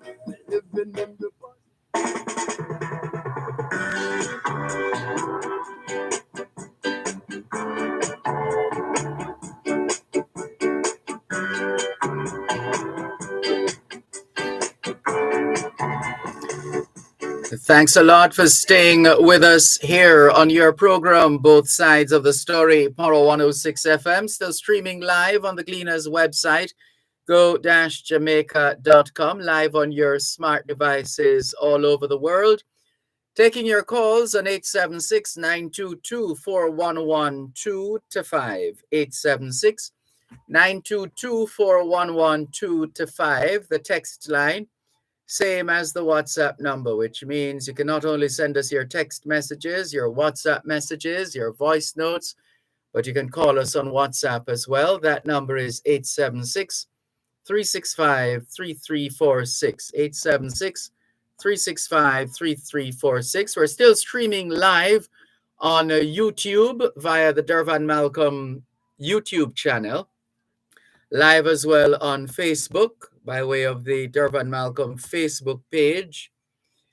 Let's see, who is this? Damian Pollock says, good afternoon, Calicia. We're learning a lot with regard to land issues, etc. Keep up the marvelous work, teacher. Keep educating us. Thanks for your message, Damian Pollock, on YouTube. Over on Facebook Live, quite a few messages to clear. Good afternoon to Sophia Nemard in Newell, St. Elizabeth. B. Jew says, good afternoon, Dervan. Where's the rest of the message? Let's come down. Yes, good afternoon, Dervan. I hope that you are having a great day. Yes, indeed. Thank you very much. Hope the same for you and yours, to Mr. B, to Jorvilia, and the other members of your family. B. Jew in New York. Thank you very much for checking in with us. Audrey Smith in Southampton, England says, afternoon, Dervan and listeners everywhere. What a fantastic funeral the Queen had. The parade was immaculate. Never seen anything like that before. It was phenomenal. May her soul rest in peace, says Audrey Smith in Southampton, England. Faye Weller says, good afternoon, Mr. Dervan and listeners. I am here listening. Keep up the good work. Thank you, Faye Weller. All the best to you. Inez Ayona Campbell says, good afternoon, everyone. To you too, Inez Ayona Campbell. And she says, saying hello to my daughter, Tanisha, and grandkids, Tasania and Nasaya in Jamaica for vacation. Well, we welcome them home, Inez Ayona Campbell. We hope they will have an enjoyable stay here in Jamaica. Sharon Richards in Savannah Lamar, Westmoreland says, pleasant afternoon, Sir Malcolm, and all the wonderful listeners out there. Blessings to you too, Sharon Richards. Lloyd Grant says, hello, Sir Dervan. Did you get our invitation? Your invitation. Where did the message go?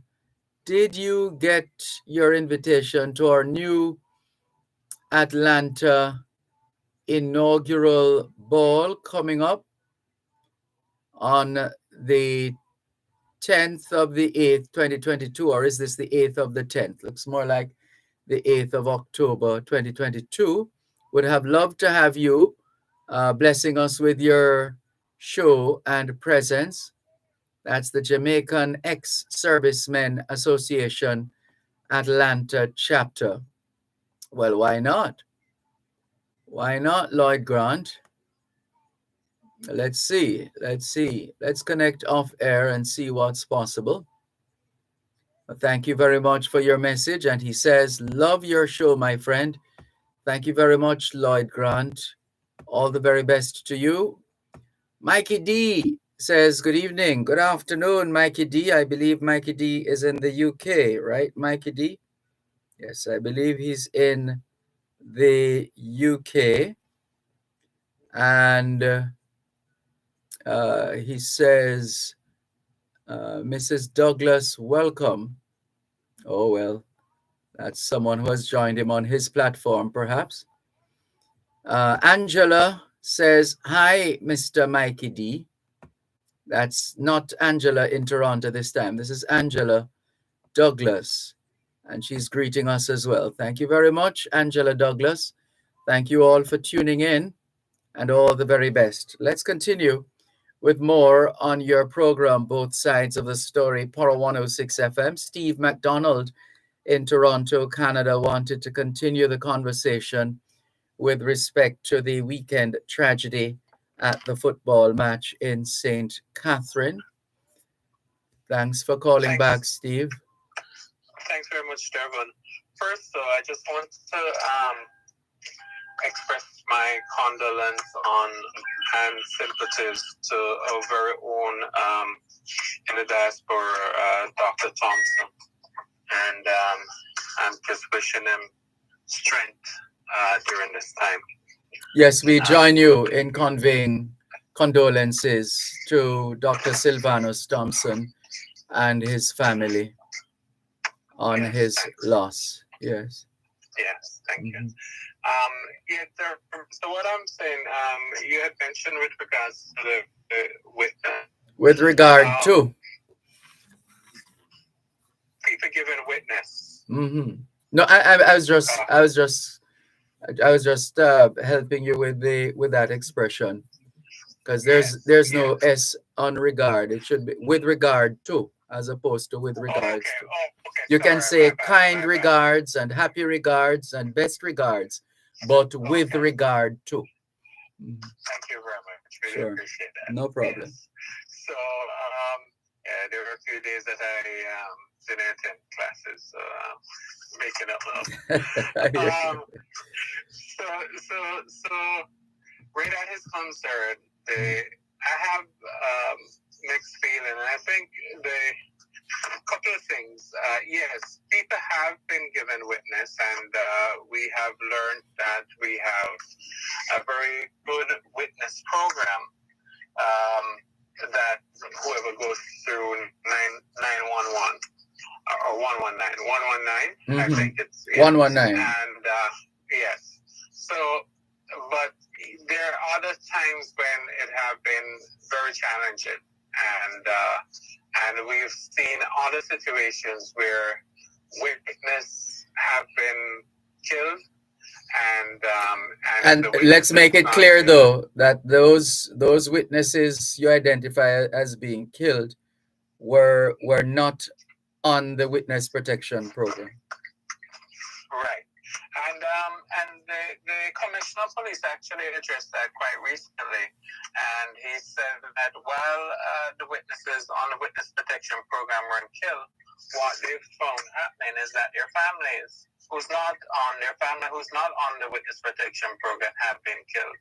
So that is what is happening now, and that's the state of the land, so to speak. Having said that, though, we have a similar situation to what Chicago went through when they during the Al Capone time, and it was the same issue that they were having, where they were having challenges getting witnesses getting witnesses against crime where Al Capone was concerned, and also killing. So they came up with a novel approach as to how to arrest and charge and convict Al Capone without the use of witnesses.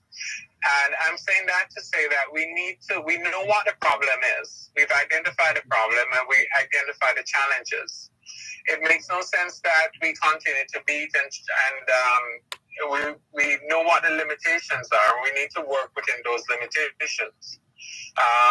So with that, knowing that we're going to have challenges with witnesses, we need to take a different approach. We know, for example, that there is extortion in Spanish Town where the buses are concerned. Put undercover police there and have some undercover drivers that you can install cameras into the buses and so forth, so that you can take pictures, so you can record the calls and all of that. Do the same for the shops downtown. Rear Admiral Lewin said, I think last week or week before last, said when the police went down to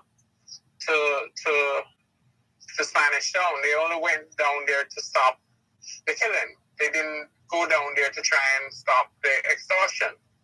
So they were able to get the killing under control. It appears, he said, that they were able to get the killing under control, and that was the end of that.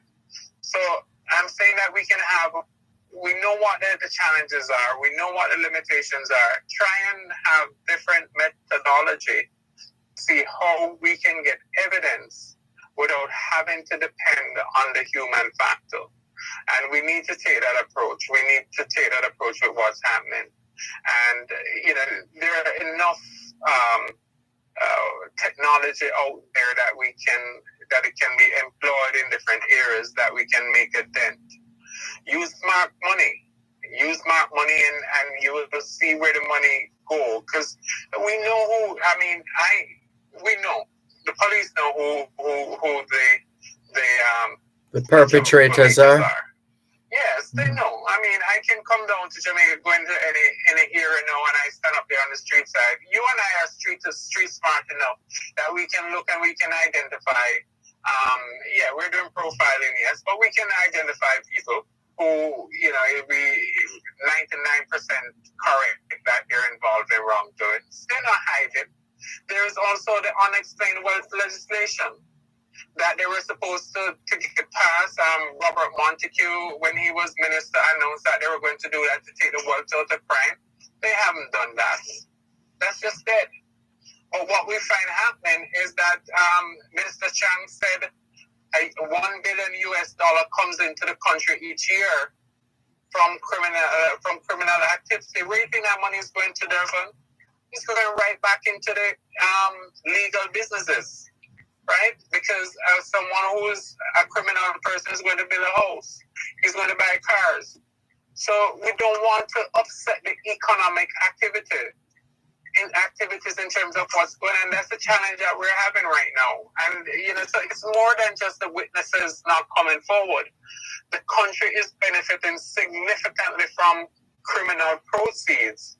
And until we get up, and as you said, probably it's we who we're waiting on, but until we get up and demand that the government does something, because when this money comes out of the system, there's nothing that they want to replace it with. So they are afraid, in my opinion, to go in to take out that money. So because it's creating economic activity. But, we have to look, but it's just short-term thinking. And we have to move beyond that. And we need all voices. And as I said, like today, Monday should be a day where... One moment, please. One moment. You're listening to Power 106 FM. The time is now 3:45. Tune into Farm Talk every second and third Tuesday of each month at 6:18 a.m. for the feature High-Pro Food Independence. High-Pro Food Independence will focus on solutions for farmers, such as land, animal husbandry, agronomy, and more. That's High-Pro Food Independence every second and third Tuesday from 6:18 to 6:30 a.m. during Farm Talk, only on Power 106 FM. High-Pro Food Independence is sponsored by High-Pro. Cause I worked hard last night. It must be a miracle. Cause there's no change in sight. I see your... Thanks a lot for staying with us here on both sides of the story. Power 106 FM, still streaming live on the Gleaners website, go-jamaica.com, live on your smart devices all over the world. Steve McDonald out of Toronto, Canada, originally from Lennox Big Woods and Manning School sharing his thoughts on matters of national importance. Thanks for holding, Steve. Please continue.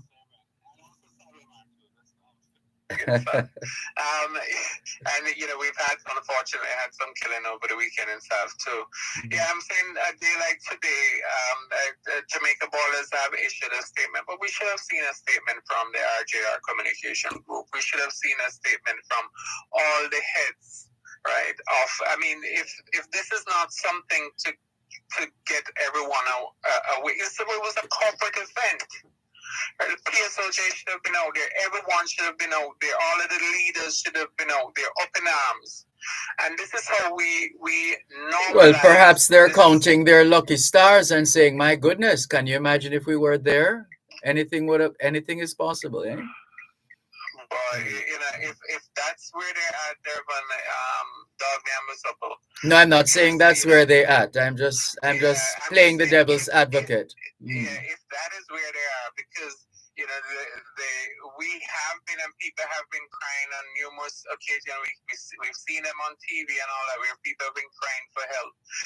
The average man, the average person.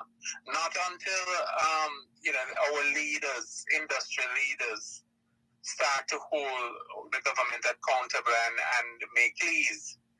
Are we going to see anything? I see Mr. But they will tell you that there is a committee, just as how there is one for the economy, to ensure that the economic program of this country is not it does not become a political football. So there is that oversight body, and they now have one to see to the implementation of measures to manage safety and security in Jamaica. And the government will also tell you, and they've done it over time, they've quoted how much money they have spent on national security, which is the most ever spent in the history of Jamaica. So what are we missing then? With all of that, what are we missing? Why are we still here? So Lewin had touched on it just last week, and he has said it's not only about the money, but we need to put the proper legislation in place. But they have been doing that too, anti-gang legislation, and you mentioned a piece of legislation that they haven't convicted anybody under the anti-gang legislation, to the best of my knowledge. Really? And, you sure about that? If to the best of my knowledge, they haven't convicted, or if they convicted, it's probably only one.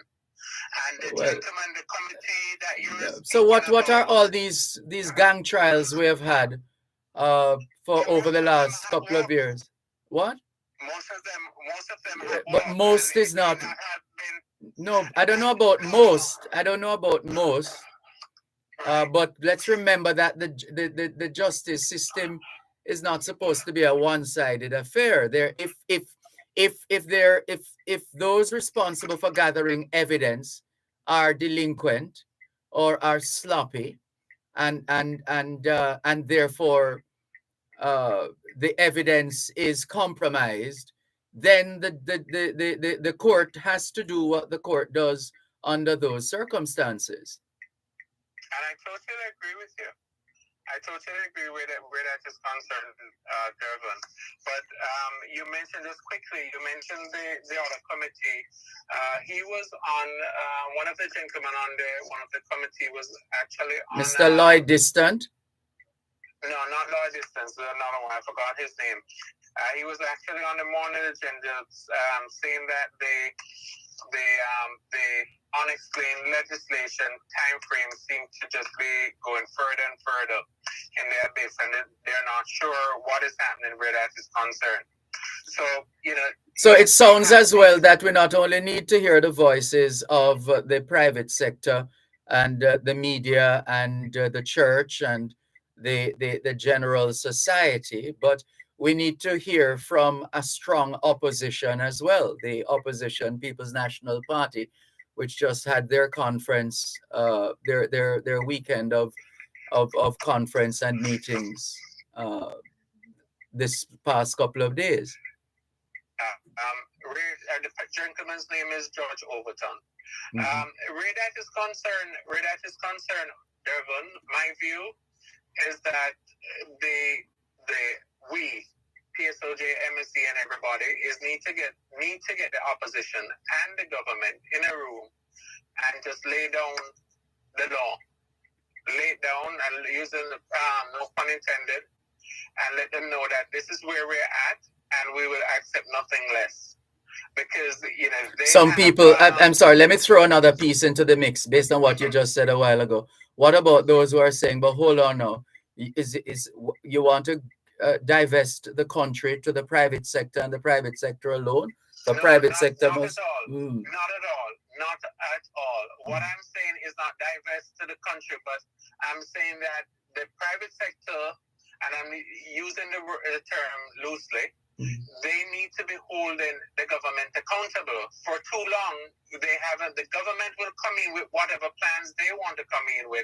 They will make whatever arrangements they need to make with the opposition, whoever is in government or whoever is in opposition. But we've been here for 40 years, for almost 50 years, with the highest murder rate, constantly the highest murder rate per capita in the world. At least in the last, in the top 5 in the world. And now we're seeing a new transition in that we now have a culture. We now have a culture of murder, where the least little thing. It's so what is happening now? It's now moving from a gunman type situation to a domestic type situation, because that is now how things are being resolved. What is moving? Sorry, I missed something you said. What is moving between gunman? Back 20 to 30 years ago, it will only be the gunmen who were committing murder, so to speak, or criminals. Really? Now it's moving, or has moved to, in terms of comparative, and now it's moving to more a lot of domestic abuses, a more domestic situation. No, I think we've always had a mix of the it's more now. Anecdotally, I think it's more. Adeline said recently that is.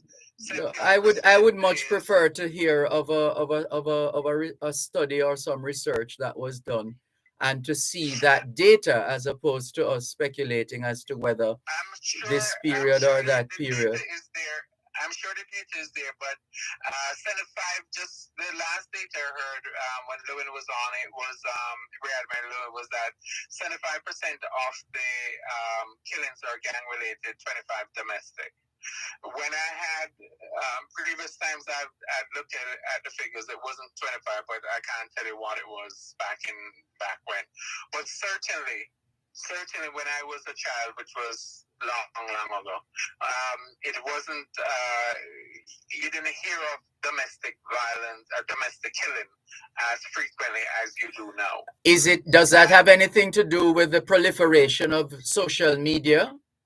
The fact that the information is transmitted so quickly and so globally I mean, like that. Could that have something to do with the feeling? No, I'm just asking. Could it be that has something to do with the feeling that it is more widespread than it ever was? Or could it be that back in time past, because of the limited communication apparatus, some people in some communities would have known of what happened on the ground, but it would not necessarily have gotten to the whole country. And if it did, it perhaps took a little longer time to get to the rest of the country.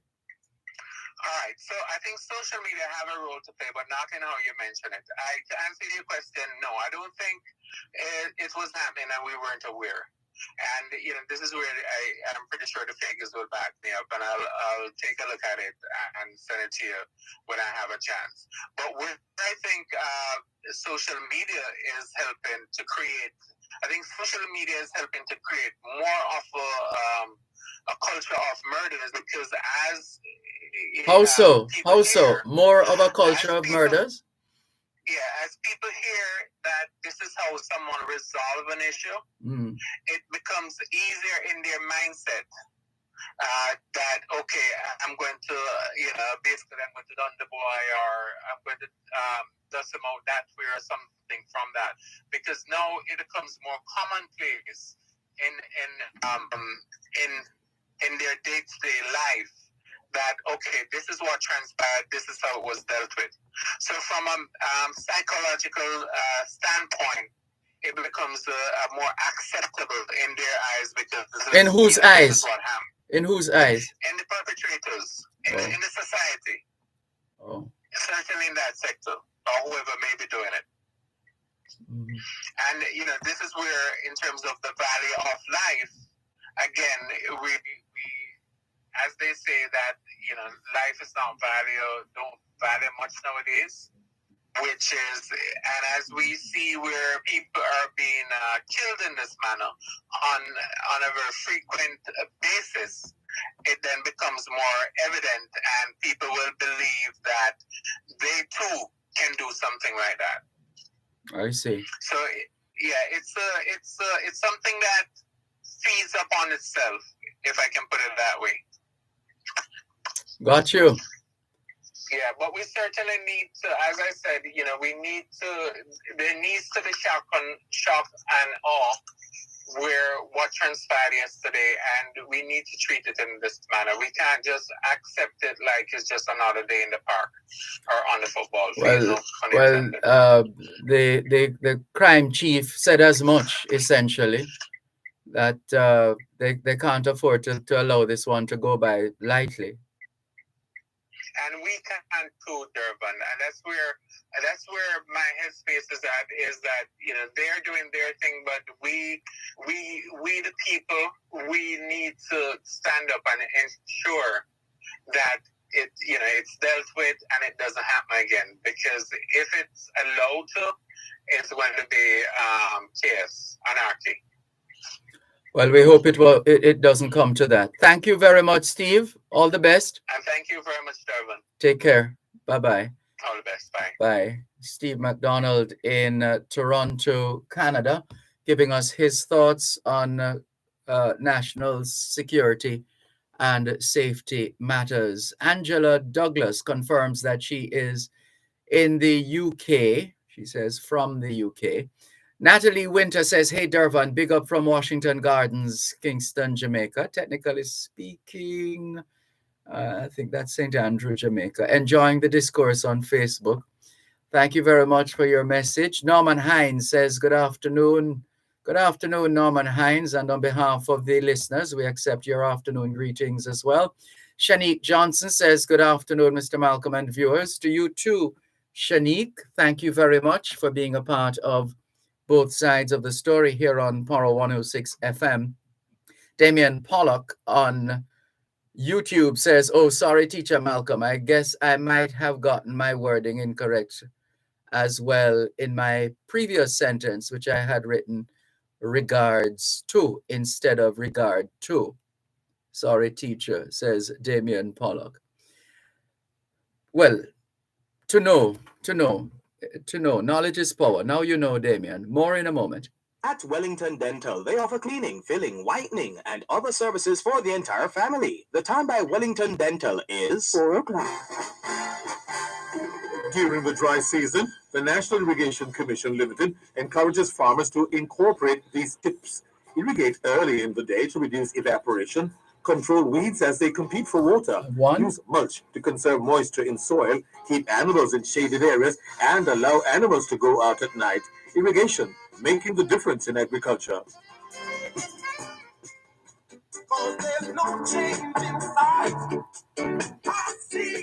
¿Qué hora es en español?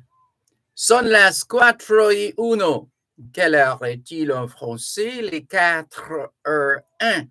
现在几点了？10:01. A minute past 4 o'clock in the afternoon here at Broadcast House, 32 Lyndhurst Road, Kingston 5, St. Andrew, Jamaica. Have you had a checkup lately? If not, now is a good time. Let's not wait till we get sick to get a checkup. How about that? Checking in with more on your program, Both Sides of the Story, Poro 106 FM. Richie Innocent says, thank you, teacher, for the lesson with regard to people afraid for use eyes, mouth, and ears because them no say after testimony and adjust the Bible agories taken from crime gets so bad. Hashtag be careful who you're defending. Thank you very much for your message, Richie Innocent. Another message, Patrick, otherwise known as Jamaica Love, says, bless up, teach in class. Welcome, Patrick. Ricardo in Glengoff, St. Catherine, says, shout out to all the listeners from across the world. Regards to you too, Ricardo. Valerie Rochester is in Atlanta, Georgia, and she has shared a picture of African leaders riding the bus to the Queen's funeral. The story is video of African leaders riding bus to Queen's funeral gets controversial reviews from Africans. So what's wrong with riding the bus? Whether you are president or public, so to speak. It's a good thing to ride the bus. You can have conversations with, as a politician, have conversations with your constituents or with people in general, because the bus wouldn't be an ordinary bus, or they wouldn't just put you on a bus or tell you just to go and take a bus. That would be the security detail would take care of all of that. So it would be safe to take the bus. And some people have forgotten that they used to take the bus. Some of us are like that, you know. We forget that we used to take the bus. And better yet, notice I say better yet, we forget that some of us used to walk. We don't want to do that anymore. And then that in and of itself creates certain problems, health-wise and otherwise. We have to remain active. A body in motion stays in motion. A body at rest stays at rest. Carlton Levy says, Mr. Malcolm, what is happening here, sir? When then the opposition, is this operation or opposition? When then in opposition, Mr. Holness was campaigning and said, vote for the JLP and you can sleep with your windows and door open. Well, if you believed that, Carlton Levy, you don't know Jamaica. And all the people who supposedly believed that and expected that that would happen. That's not that my late mother would say, no sanky, no sing so.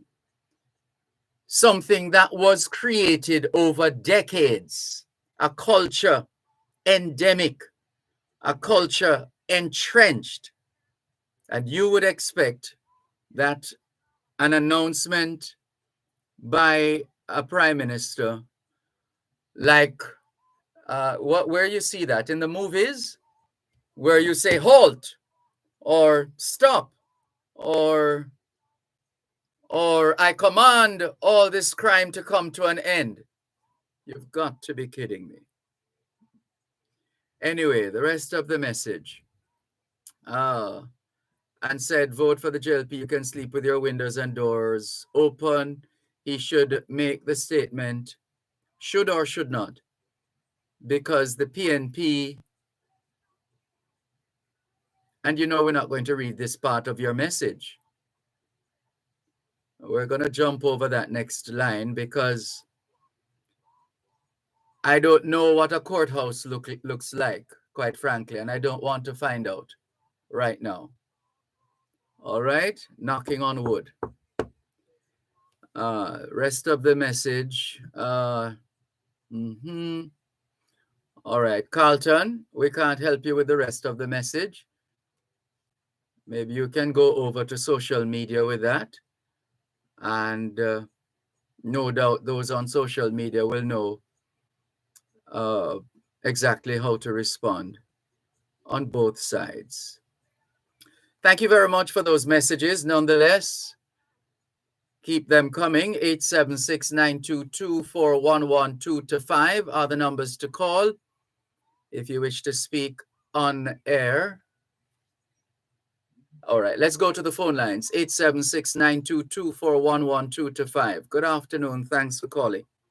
Good afternoon. Good afternoon. What's the weather like in the UK?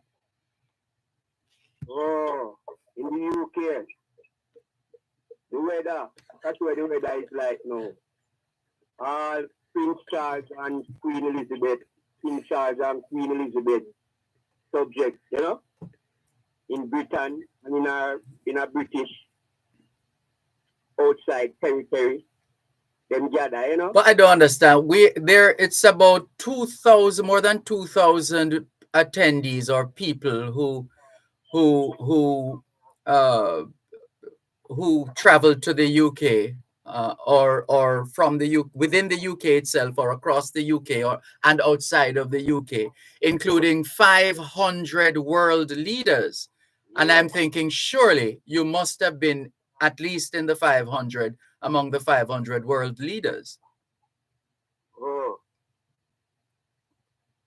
among the 500 world leaders. But those world leaders are Queen Elizabeth leaders. And a lion. European world. Yeah? We don't speak of the black world, of our black self, you know?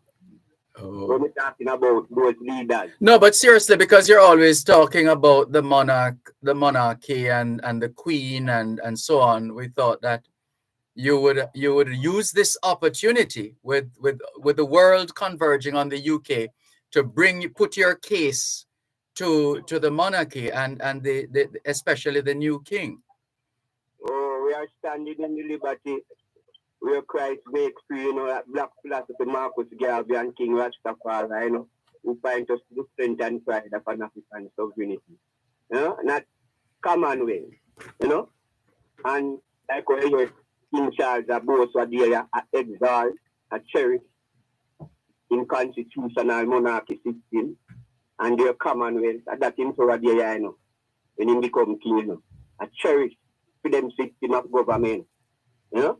And them overseas territory with the Commonwealth. But you recognize though there were kings and queens from other countries as well. You know that, right? Yeah, then all of them go to Elizabeth. Not all of them. Not all of them. So they are one family among kings coming from ages to I am talking black kings and queens, you know, as well. Oh, black puppets. Oh, really? Commonwealth leaders who sell out Africa, you know, they have Commonwealth in Africa and its judgment and a constitutional money. And the number is growing. It looks like that organization is working for these African nations because first there were 54 nations in the Commonwealth, the Commonwealth group. Now it's since the last Commonwealth meeting, it has gone up by 2, so it's now 56. We left ourselves undone as a people, you know, hopeless and undone. But the man said, mine is love and changing, you know, my son and daughter, by we won't turn. So who should we look to for hope then? Because it sounds rather hopeless. Who should we look to for hope? Look to hope in yourself, you know, a black self. Every man to himself, you know, as a black royal family. So we could stay right here in Jamaica and look to hope right here in Jamaica then. We are the hope, you know, hope to reach home to Ethiopia, you know, and the continent, you know. That is our hope, you know. Yeah, but does it mean we can stay right here in Jamaica and still have that hope? We have the hope here. That's why we want to move out of this land here now to fulfill the hope, you know, and a continent of our own. So when we really call about still differently, yes, upon a different thing. All right, go ahead. Tell us what you call about. My honorable brothers and sisters here on the islands and in the world, I have a question. I want to feel free to answer. I mean, I feel we are on one side. Where is the black man government, kingdom? Where is I kingdom as a black nation of people? It's in the black nations of the world. That's where the power is. I don't finish the statement yet. I beg your pardon, sir. Excuse me. Sorry. Go ahead. I ask the question, say, where is our world government, world kingdom, as a people, knowing that we have been ruled by British constitutional monarchy system of government and commonwealth rule in the world today? Where is our government? I was hoping you could tell us that, because you do some reading on your own. We know that you read, which is a good thing. And so I was hoping you'd be able to help us in that regard, based on the kind of materials that you expose your brain to. Yeah, so me I say, every day I tell you, say the whole kingdom of God is with us black people here, the African kingdom. We come from a glorious kingdom, the Ethiopia world. So we can make some people have we are puppet and that colonial judgment is in. A constitutional monarchy system of government and commonwealth rule. We are rule over no. Labor rights and peace. All of us, including you, Rasloid. You're one of us. Fine, one of who? You black? You black? I don't know why are you denying us? Like, was it Peter?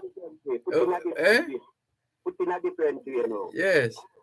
I laugh after one day. Are you an African? I'm an African ancestry. Let me see now. I know that my mother is obviously of African ancestry in terms of color, and we haven't been able to trace it to say whether it was this nation or that nation. But that's pretty obvious. Let me put it that way. It's pretty obvious, her background. In terms of my father, it would appear that those before him would have come here on board this failed Scottish expedition, the Malcolms. And you look that up, the failed Scottish expedition, and which left some of them shipwrecked here in Jamaica, some of them in the area of St. Elizabeth, for example, near the Treasure Beach area there. Yeah. And so it's quite a mix. Some of us would be quite surprised, those of us who take certain positions, if we were to check and I've been a little delinquent in that regard, because the RGD has on numerous occasions reminded me that I can do my, what they call it, that genealogy. I could engage the services of the RGD to do genealogy research.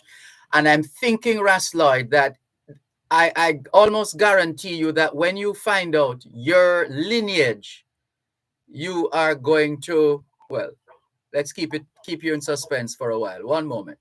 You're listening to Power 106 FM. The time is now 4:15.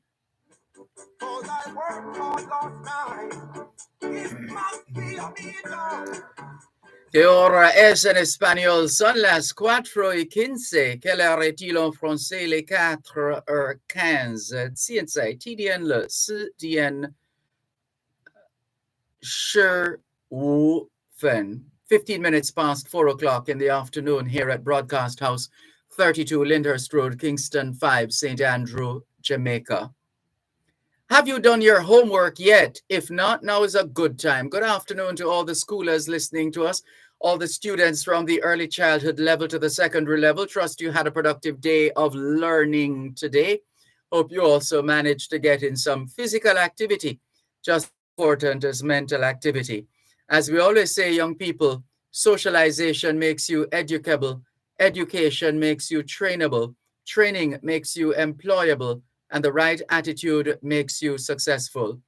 Homework time, young people. Yes, Rasloid, a lot of us, if we are to really do our genealogical studies, we will be quite surprised to find some of the nations in our respective families. So be careful how we respond to certain people of certain certain nations, because we might very well be related to them. As you rightfully say, your mother, describing your mother, you say if you are as a black woman, a woman of African ancestry, because she was black, although you know see her, you know, take on her hair or so, you know. So what matters most, you know, we have the identity of an African, you know, and no one couldn't say we have got. Yeah, but hold on there now, Ras Lloyd. But you realize that there's one grand mix-up. We're mixed, you know. You realize that? Check. I'm saying, when you do the genealogy, when you trace your ancestry, you'd be surprised at the people you're related to. It's not a joke, seriously. No, fun and joke aside, serious business. So what would you do if you found out that you were connected to a particular nation of people who you despise or who you don't think highly of? What would you do? Hear this, I know. Yes.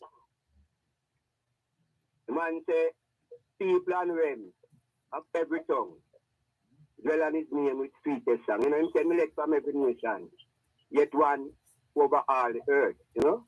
But we are talking about ourselves, our African self, you know, our people with sunburned faces. What happened to And there are those who might be able to demonstrate that they are pure Africans, meaning that there was no mixing per se, just pure 100% African. There are those, but I'm saying to you as well. Information to me. Huh?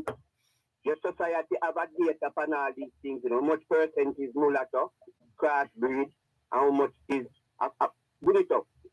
Yeah, no, but that's not going to that's not the kind of data I'm talking about.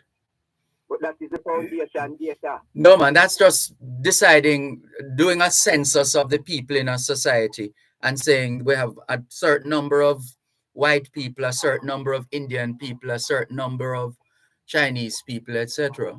Marcus Garvey said, even when the born in a Jamaica, yeah, yes, in slavery, from people obviously with them enslaved, he said, if you find out time of a drip, of the white men blood or next nation blood in him, you know, the tyrant then. He wouldn't stop until he drip out every bit, you know. And we know that, I mean, factually and realistically speaking, I mean that would be death. He would be draining himself of the blood to his own detriment. I'm shocked to hear. And I know most of Marcus Garvey's writings are significant enough, because from I was in high school, the drama teachers used to have me doing Marcus Garvey speeches and so on, and I have a couple of books, but I've never come across that quotation that you often repeat on this program with respect to Marcus Garvey. Do you have the source? Are you able? Words of our father, you know. No, but do you have the source? Where can I find that information to confirm that he did in fact say that? I'm gonna tell you, Marcus Garvey himself teach that. Oh, you were around at the time when Garvey was alive? I was in the line of my father. So the man say, right now, we control that way I talk about is great spirit the man teaches us about. You know, black to black, China to China, India to India. We don't mix up with ourselves because we're a very peculiar people. And that's why they carry them in the West Africa. So most of them, most people come half breed out black people. But the black man blood is stronger than any other blood. Yeah. So you have a problem then with people, with Jamaicans, for example, black Jamaicans who have gotten married to white Americans or Canadians, etc. You have a problem with that, Ras Lloyd? No, Marcus Garvey teaching. So we are here walking by the man's side, you know. walking by his side in his arms abide, all our days, in a black African consciousness ourselves. The man say black to black, Chinese to Chinese, India to Indian, race purity, And you think that is still possible in this day and age? What you are looking for, race purity? When we return to our Africanness and black pride, ourselves who we is, Queen Elizabeth said, the black man blood run through fair veins. So she say, but she's really? When and where did she say that? But she's not African, she's British. That's why they say, take your milk out of take your milk out of the coffee. So there's a way to take out the milk out of the coffee, Really?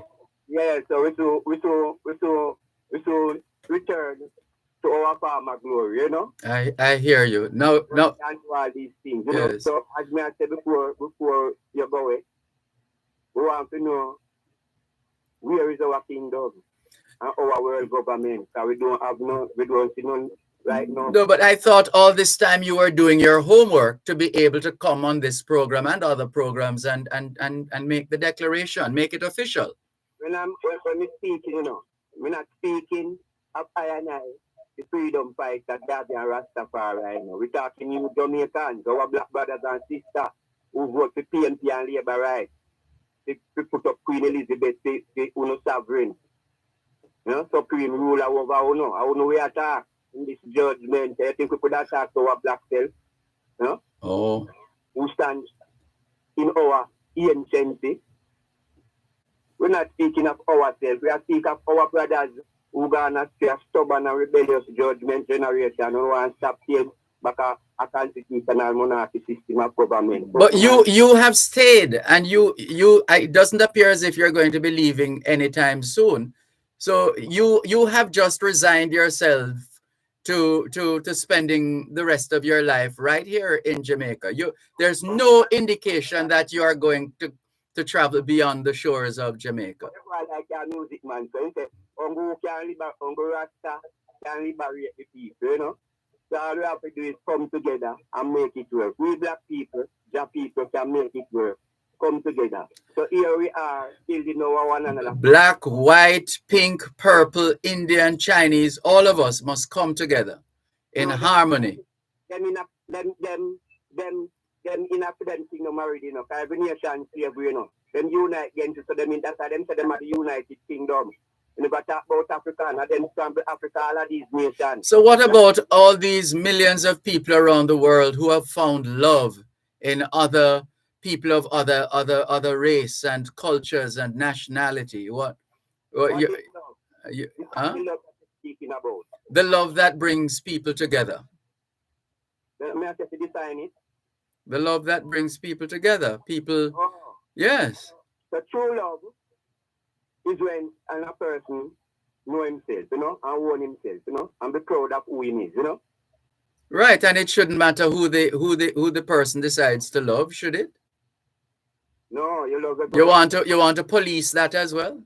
You love everyone. And what is love? Is to love yourself. You could love a next man, him.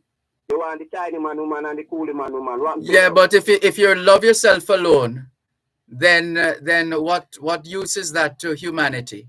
Not in sexuality. Huh? Not in sexuality. When the black man go to a next nation and breeding carry, no carry back himself. That's why we are talking about race purity. You know what I'm saying? We're proud of our blackness. Because we are special people, no one can bring with. Tiny can bring with. Coolie can bring with. None can bring with but ourselves. But we have to bring ourselves with black self. That's why we're special. Very special. The first humanity upon earth. Yes. And mother of mankind. A people bring civilization to the world. Why we want turn?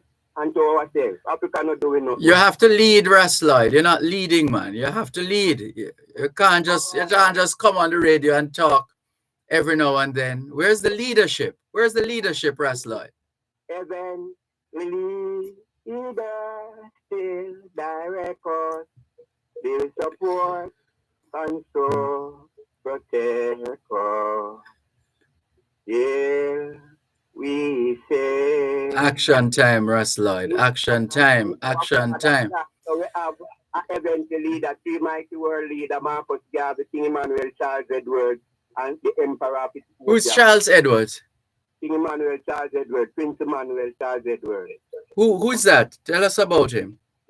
From 1958, the man who, the biggest convention, we're going down a Western Kingston there, you know, where man gathered over 3,000 souls, local and international for redemption, repatriation downtown, you know. You can't click it by your thing and see it, you know. And the first so where was he from? Where is he from? Africa? We are from Africa. No, man. Where was he born? Well, we do have no history and we are born, you know. We have a history and we are born.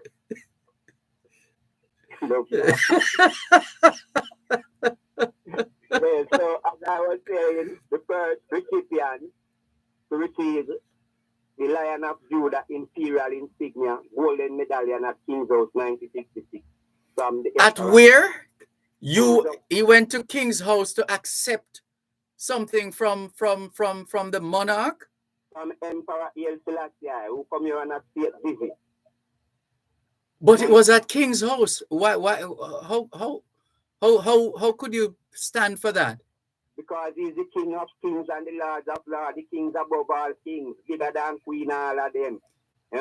Yeah, so, but based on how you argue Lloyd, Rastaman mix up in them the bangarang. Oh. Our Savior came down, lifted up to the highest point in the country. A people was despised and abused by this colonial system of government here. We then do as Rastaya down upon this island, and His Majesty come at 66, come invite us to dinner. And where was dinner? King's House? Yeah, and Sherrington Hotel. Okay. And bestowed upon us. So you were fed by the monarchy? No, not by the monarchy. So what? You bought your own food? Not by the monarchy. Which monarchy? Britain monarchy you're speaking? Yes. No. That's why the man said never take nothing from them less them so they make Abraham rich, you know? So we are a people of fasting and prayer. All right, we're gonna leave it there, Lloyd. I think that's enough for today. Think on these things still. Where is our kingdom? You tell us when you come back here the next time. You tell us you have been meditating on these things for the longest time. We're counting on you to come forward with that information. The kingdom is in man's man. You know, find the love within yourself and come together as a kingdom of people, a black family, you know. And go and lead us then, Lloyd. Lead us. Oh, are you ready? Yes, man. Long time. Oh. Yeah? Long time. Ja, Rastafari. You know say that Rastafari. You say Holy Manuel. Holy Manuel. Selassie. Ja. Rastafari. All right, Lloyd.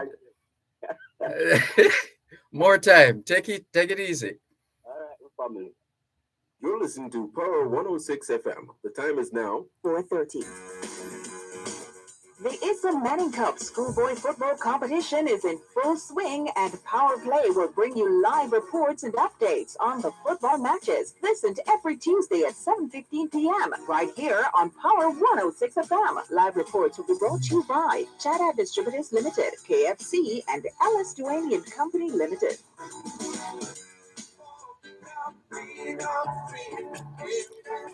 ¿Qué hora es en español? Son las 4:30. Quelle heure est-il en français? Les 4:30. 现在几点了？4:13 分。 4:30 in the afternoon here at Broadcast House, 32 Lyndhurst Road, Kingston 5, St. Andrew, Jamaica. Do you know where your children are? Are they where they're supposed to be? Doing what they're supposed to be doing? It's a good time to check up on the children. A good time for us to continue with more on your program. Both sides of the story, Power 106 FM, still streaming live on the Gleaners website, go-jamaica.com. Enid McCleary says, a blessed afternoon to you, Mr. Malcolm. Could you kindly extend birthday greetings to Sister Velma Stevenson, who celebrates her birthday today, 103 years old and still going strong. Continuous blessings. Well, we happily join you, Enid McCleary, and everybody listening to both sides of the story here on Pora 106 FM in conveying birthday greetings to Sister Velma Stevenson, who celebrates her birthday today, 103 not out, 103 years old and still going strong. Continuous blessings to Sister Velma Stevenson from Enid McCleary and everybody else. Happy birthday, Sister Velma Stevenson. Damien Pollock, you've been having too much fun. Wah, a Raslide that, he exclaims. Then he says, "Heal up, Raslide." Interesting point, Mr. Malcolm. Raslide can sing, man. Good one, Mr. Malcolm. Rasta man no mix up in a bangarang. All right, you're having too much fun, Damien Pollock. Thank you very much for your multiple messages. Let's clear a few more, and then we go back to the phone lines. Angelia Christian says, "This man needs to go learn history. He sounds more like a puppet." And that's Ras Lloyd. And Angelia Christian asks, "Where is the kingdom in Ethiopia? So much suffering in Ethiopia. Do you want the nation to be in the similar position in your kingdom in Ethiopia?" And Angela Douglas in the UK wishes Sister Velma Velma Stevenson, a happy birthday as well. Right. Let's go to the phone lines once again, 876-922-4112-5. Good afternoon. Thanks for calling. Yes, Mr. Malcolm. Tell me, is Ross Lloyd one of your popular moments on the radio? Do a lot of people tune in to hear the dialogue? I don't know, but we usually have a bit of fun in between some serious talk as well. Yeah, I've always wondered why you don't put his back against the wall with some serious question. That's a good question. It's sometimes awkward.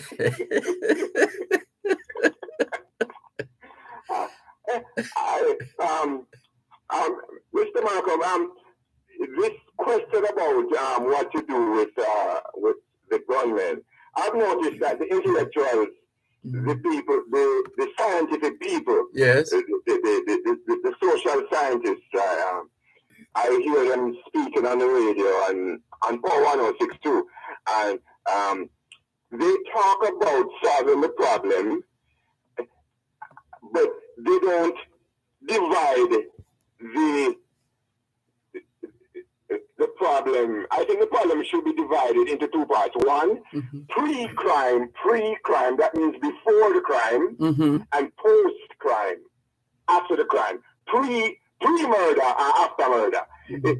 Pre-murder is when the boys are being taught and encouraged and practiced to be murderers. But society have basically lost that battle. A society can't do nothing about that. That's done. There's no morality. There's no light. There's no light. There's no discipline, and there's no knowledge. You just Jamaica is really. I think it's finished. The other thing is post-crime, which is after the murderer commit themselves to do the murders. Yes. At that point, the human rights people don't deal with that part. All them deal with is, we have to solve the problem, what caused the crime. That will never be solved. That can't solve. So we have to focus on, after them commit themselves to slaughter, then what right does society have at that very point? That's what I think should be focused on. Yeah, well, the law is supposed to be supreme, and everyone should be subject to the law, and as such, one would expect that the law will be brought to bear on whoever runs afoul of the law, and they're dealt with. I think the law is a joke. I think the law encourages the murderers. There was one in the courthouse just the other day, and he in basically he dished the judge and treat the judge like a zero. I heard that in the news. I heard it actually, but because he knew within himself these men have their own level of intelligence. He knows that I will be in there with my friends. There's only so many years he can give me because the Jamaican law says life sentence, but the truth is there is no such thing as a life sentence. Everybody in Jamaica knows that nothing in life sentence. Them claim to them give vice cartel life sentence. But all right, watch the names. It's all right, but watch watch the name calling, please. No, but vice cartel is a established murderer. I mean, it's a prisoner. All right, we're gonna have to yes, it's a matter that went to court, and the court has ruled that the individual tried was found guilty and is behind bars. Now that is a fact. But we still have to be mindful, because I don't think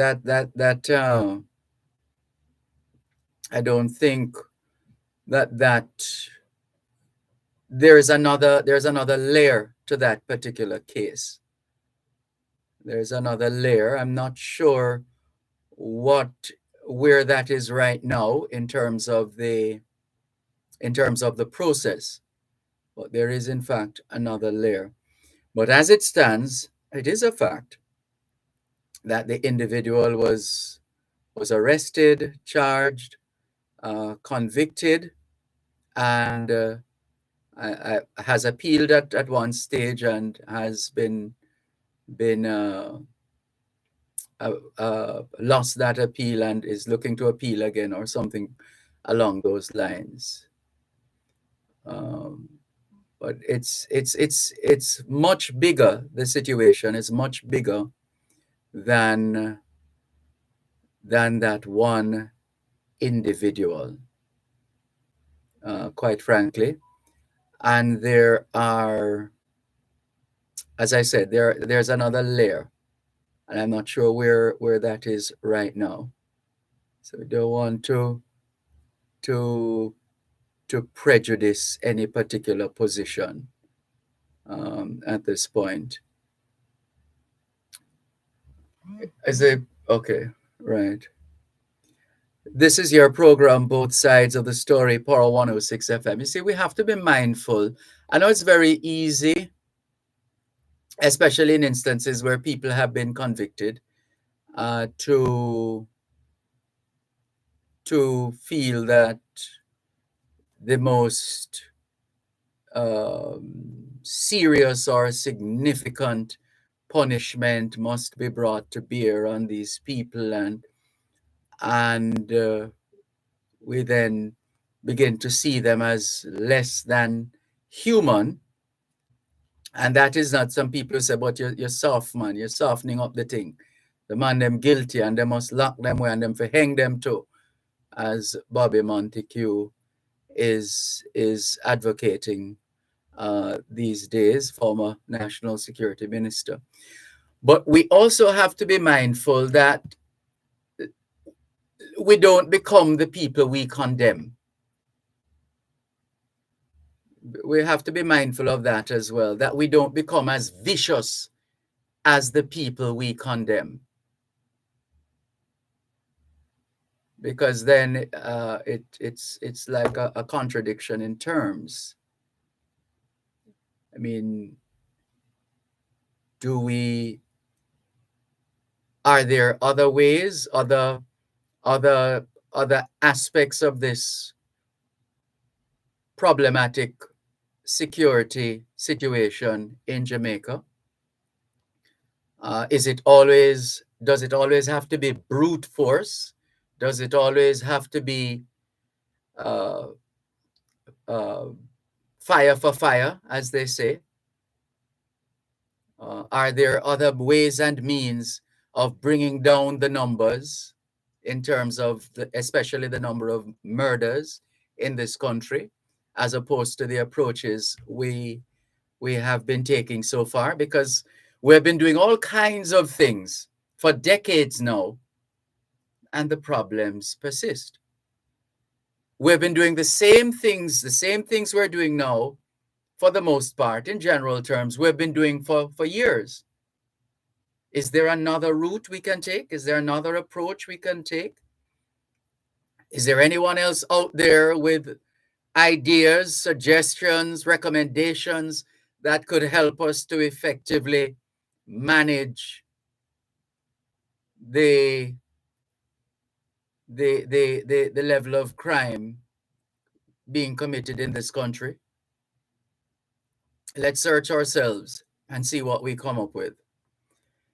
876-922-4112-5 are the numbers to call. 876-922-4112-5. Lisa Brown Campbell says, please let that caller know that while we don't tune in to hear Ras Lloyd, we definitely enjoy the comic relief he brings.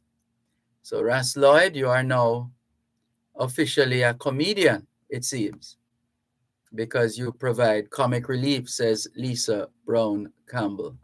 Is that the effect you set out to achieve?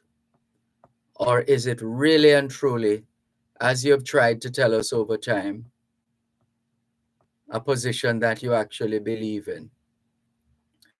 You can tell us at your convenience. 876-922-4112-5, the numbers to call. The text line, same as the WhatsApp number, 876-365-3346. Alvin Daly, good afternoon to you too. Thank you very much for joining us, and all the very best. A couple of other messages. Good afternoon to Ren Mendez in Toronto, Canada. If we could only get people to show more respect right across the board, he says. Regards. Thank you very much for your message, Ren in Canada, Ren Mendez in Canada. And there are a couple of other messages. Oh, James in East London sent us the usual collection of stories out of the UK. Calvin in North York, Ontario, has also sent us a message. Let's take the break and come back. You're listening to Power 106 FM. The time is now 4:45.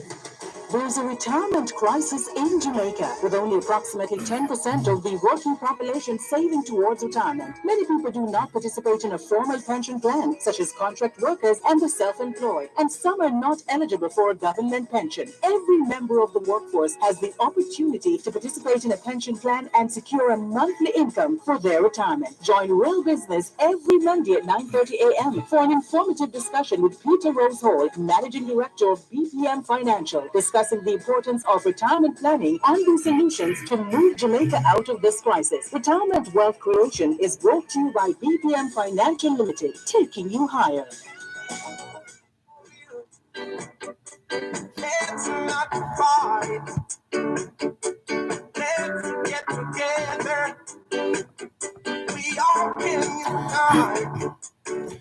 ¿Qué hora es en español? Son las 5:14. Quelle heure est-il en français? Les 5:14. 现在几点了？5点加14分. 14 minutes to 5 o'clock in the afternoon here at Broadcast House 32 Lyndhurst Road Kingston 5, St. Andrew, Jamaica. Good afternoon to all working Jamaicans tuned into both sides of the story here on Power 106 FM. It's a good time for us to ask ourselves, how productive have we been today? How productive have we been today? Here's a text message from Richard. He says, good afternoon, Mr. Malcolm. I would like to point out to the Jamaican people by means of opening their closed mind that the qualities they must look for in a government are as follows: leadership, performance, management, integrity, autonomy, tenacity, equity, accountability, trustworthiness, transparency, humility, discipline, clarity, principle, resilience, professionalism, character, communication, honesty, alacrity, and self-control, and not party name, color, promise, handouts, popularity, favoritism, and cronyism. Thank you very much for your message, Richard. On our text line, same as the WhatsApp number, 876-365-3346, 876-365-3346. Devon White is suggesting that we are spending too much time with Ras Lloyd. Devon White is concluding that Ras Lloyd is wasting time. Well, this is where all views contend, and we'll take your views into consideration. Thank you very much for sharing your position with us. Another message. Afternoon, Mr. Malcolm. If I have suggestions to help with crime, where do I give these suggestions? Where is the suggestion box? Well, you could write to the police commissioner. You could write to the Minister of National Security. You could, let me see, what are the other avenues? You could write to the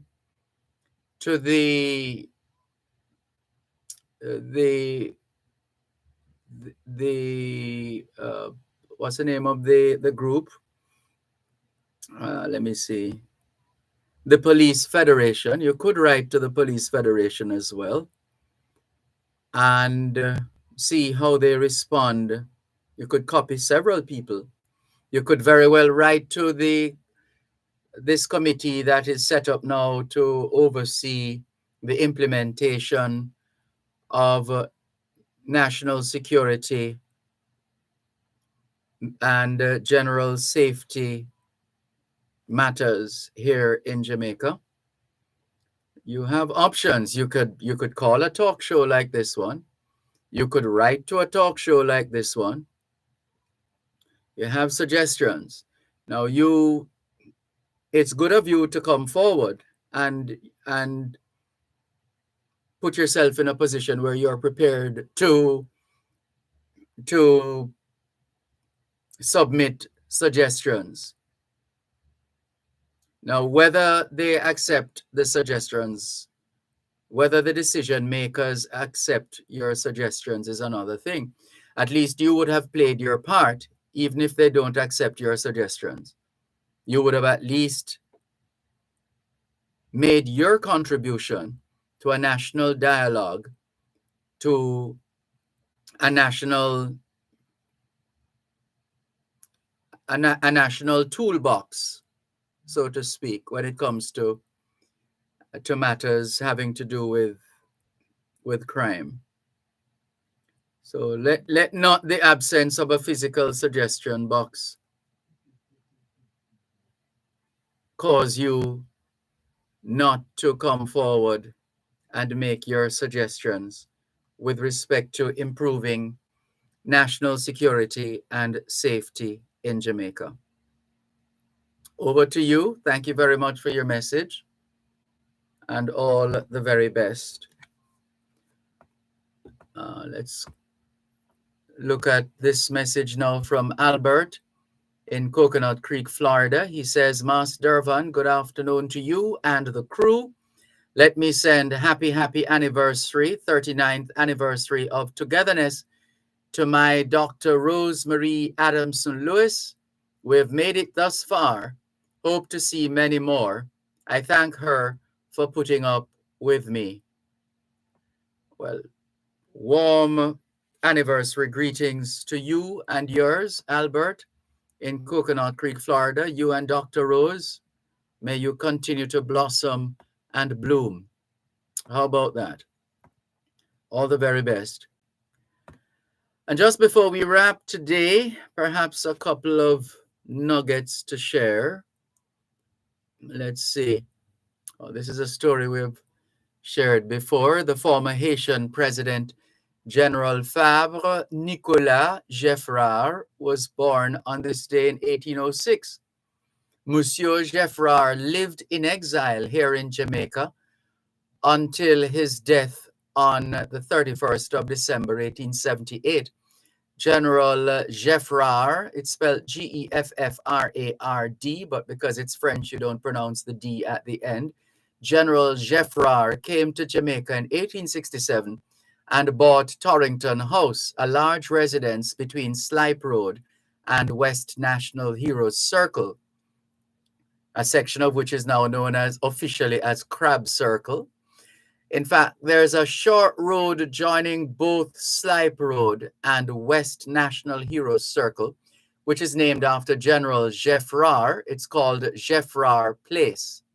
In Jamaica and the rest of the English-speaking world, we would perhaps say Geffrard. We'll just call him Geffrard, but the French is Geffrard. So when you pass around West National Heroes Circle, look for the street sign, Geffrard. That's a former Haitian General Fabre Nicolas Geffrard, who lived in exile here in Jamaica until his death on the 31st of December, 1878. So when you go around to Crab Circle next time, look around, just keep walking on that section, and you will see the sign. On this day in 1831, the Privy Council in England confirmed the act removing disabilities of the Jews in Jamaica. The Church of St. Mark in Brownstown, St. Anne, was dedicated by the Right Reverend Enos Nuttall. That's why we have a Nuttall Hospital. Enos Nuttall was Archbishop of the West Indies, and he was very instrumental in the post-1907 earthquake period of Jamaican history. Marcus Garvey and the governor of Jamaica, Brigadier General Sir William Henry Manning, shared a mutual respect. Garvey first approached Governor Manning in September 1914 to get help in establishing the Universal Negro Improvement Association, the UNIA. In the letter dated September 19, 1914, a resolution from the UNIA expressed the loyalty and devotion of its members to His Majesty the King and to the British Empire. They prayed for the success of British arms on the battlefields of Europe and Africa and at sea in crushing the common foe, the enemy of peace and future civilization. God save the King. Long live the King and Empire. Governor Manning then sent the UNIA resolution to Louis Harcourt, Secretary of State for the Colonies, together with an accompanying letter from Garvey himself supporting the war effort. Our love for and devotion to His Majesty and the Empire stands unrivaled, and from the depths of our hearts, we pray for the crowning victory of the British soldiers now at war. Harcourt's response from Downing Street arrived at King's House, confirming that Garvey's letter had been laid before the King, and in his words, and I have it in command from His Majesty to express his appreciation of the loyal sentiments which it contains. At Marcus Garvey's request, Governor Brigadier General Sir William Manning subsequently agreed to act as patron for a UNIA concert and in addition sent Garvey a personal check for £2 towards the object of your society, he said. Letters between King's House and Marcus Garvey, as president of the UNIA, continued into December when Governor Manning sent another check for £2 towards the funds for providing a dinner and treat for the poor of Kingston on Christmas morning, and also to help to hold a concert on Christmas morning at the Union Poorhouse and for a distribution of flowers to the inmates of that institution. In earlier correspondence with Garvey, Governor Manning had signed off with the traditional formal farewell. I have the honor to be, sir, your obedient servant. But now the governor skipped this starchiness and closed his letter to Garvey on King's House letterhead with, believe me, yours truly, W.H. Manning. In a letter to the Gleaner dated January 25, 1915, Marcus Garvey thanked its editor and other gentlemen of the community for the kind assistance they rendered, he says, putting it in his words now, for the kind assistance you have rendered me in organizing and starting the Universal Negro Improvement Association in Jamaica. Governor Manning headed the list of donors that was published alongside the letter. Marcus Garvey continued sending resolutions to Governor Manning on behalf of the UNIA until he left Jamaica in March 1916 for the United States. Marcus Garvey also had a very good relationship with John Pringle.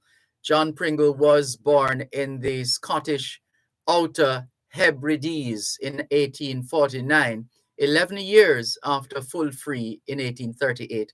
John Pringle came sometime in the early 1870s as a recently graduated medical doctor, but may have had farming on his mind.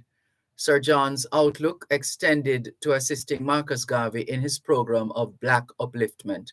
Garvey tells us in his autobiographical sketch that he founded the Universal Negro Improvement Association, UNIA, in July 1914 with a program of uniting all the Negro peoples of the world into one great body to establish a country and government absolutely their own.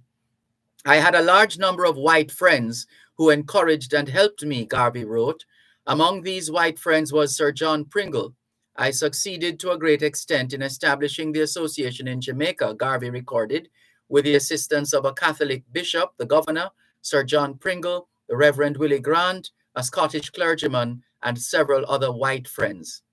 Louis Ashenheim was another Jamaican who reached out to Marcus Garvey. So Marcus Garvey, a Jamaican of African descent, had a friendly relationship with Louis Ashenheim, a Jamaican of Scottish Jewish descent. Ashenheim represented Garvey, now a national hero of Jamaica, in a 1929 lawsuit brought by an employee of the UNIA in New York, George O. Mark, who sued Garvey for failure to pay his salary. Norman Manley acted for George Mark at the initial stages of, oops, I think we're out of time. Another day, perhaps we'll share the rest of that story. We're out of time. Thanks, everybody. Enjoy the rest of the afternoon. You're listening to Power 106 FM. The time is now 5 o'clock. News, comprehensive, powerful, and credible. Power 106 FM now presents a simulcast of Radio Jamaica's News at 5.